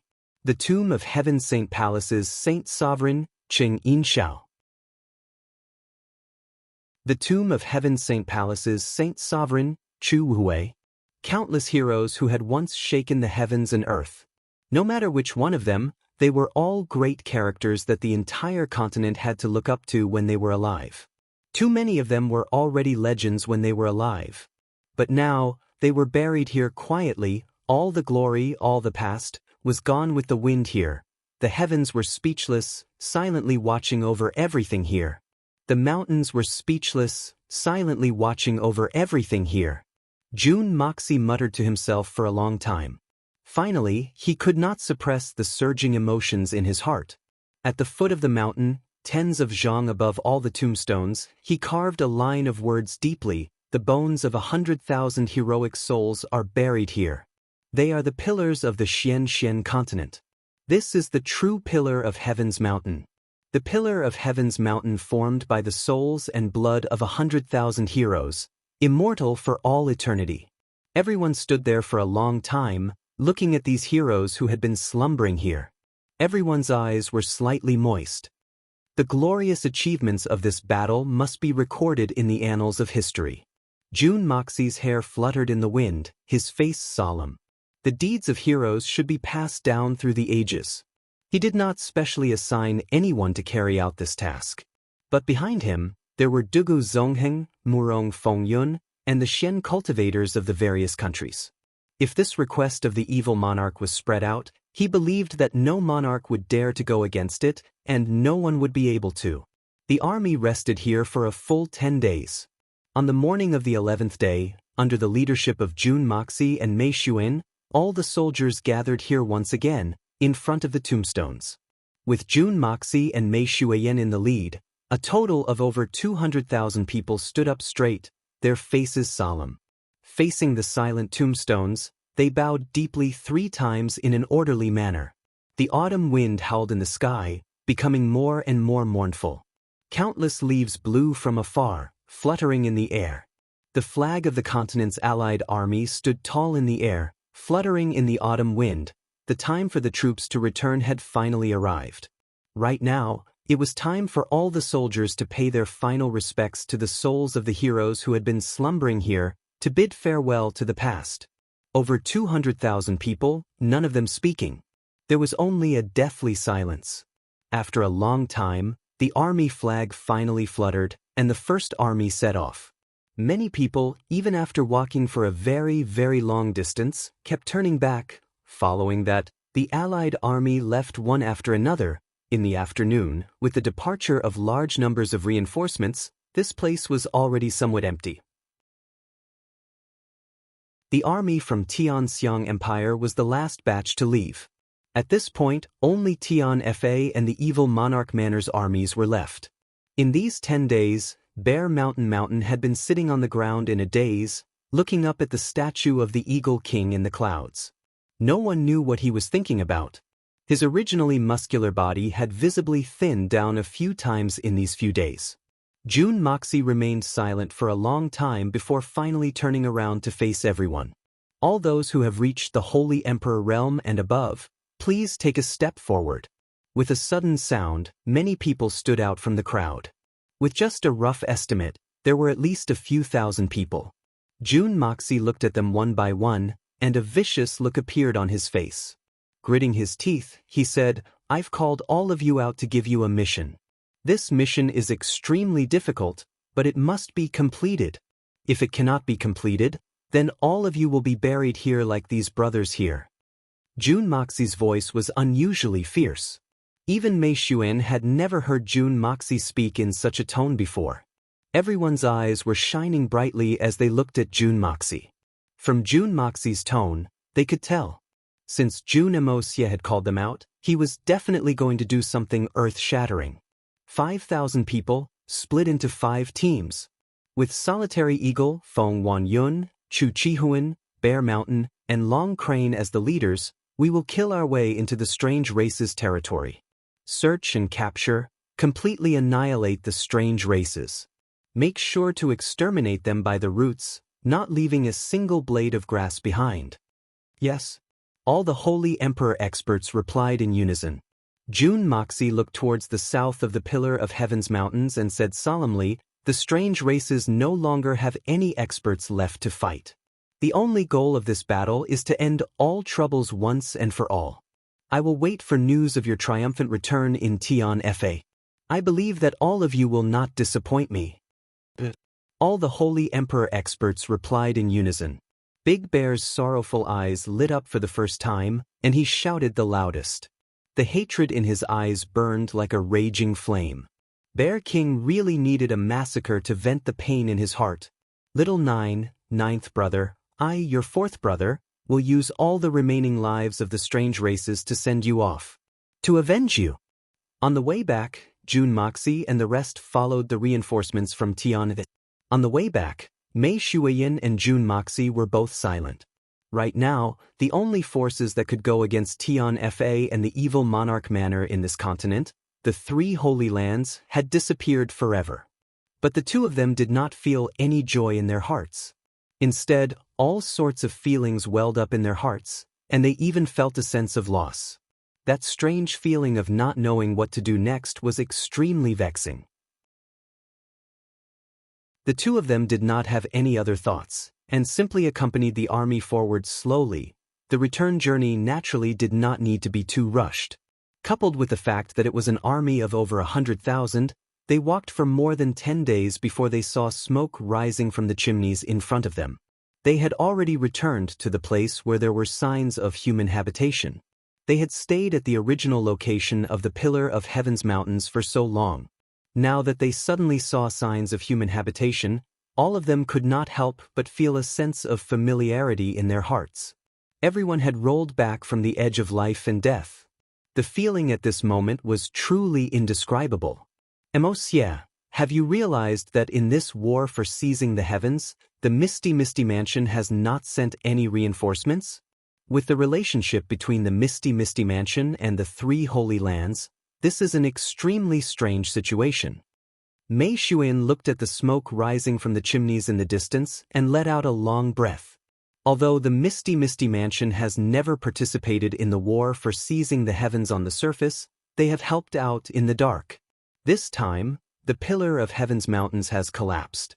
The situation is extremely serious, but there is actually no news from the Misty Mansion at all. This is a little too illogical. Not to mention the fact that we already have a close relationship with the Miao family of the Misty Mansion. This is definitely not normal. That's right, there must be something fishy about this matter. Jun Moxie nodded his head in agreement. In his heart, he was pondering why the Misty Mansion did not send any reinforcements. Could it be that Zhang Kuang had already returned to the Misty Mansion? Could it be that the other 7 great clans were unable to fend for themselves? As this thought flashed across his mind, Jun Moxie could not help but feel a headache coming on when he thought of Zhang Kuang. That fellow's strange condition was simply too difficult to deal with. He was simply unkillable. Even the flame of primal chaos, which was said to be able to incinerate everything in the world, was unable to burn him. Just how could they completely destroy him? Besides, a lot of time had already passed since that battle. If Zhang Kuang wanted to consume human flesh and blood to strengthen his own forces, who knew how much he would have consumed by now? Zhang Kuang in his incomplete state was already so difficult to deal with. Now that he had consumed human blood essence, how much stronger would he become? There's a small mistake with this one. This is the modified version. Thank you little sister Zinua for the reminder that you're tuning in to the Passion Pages YouTube channel. We're so grateful for your support, and don't forget to subscribe to join us on this incredible journey through captivating stories. Your generosity through donations truly makes a world of difference, as it's the primary source of revenue that allows me to expand and enhance this channel for you. Thank you from the bottom of my heart for being a part of this adventure.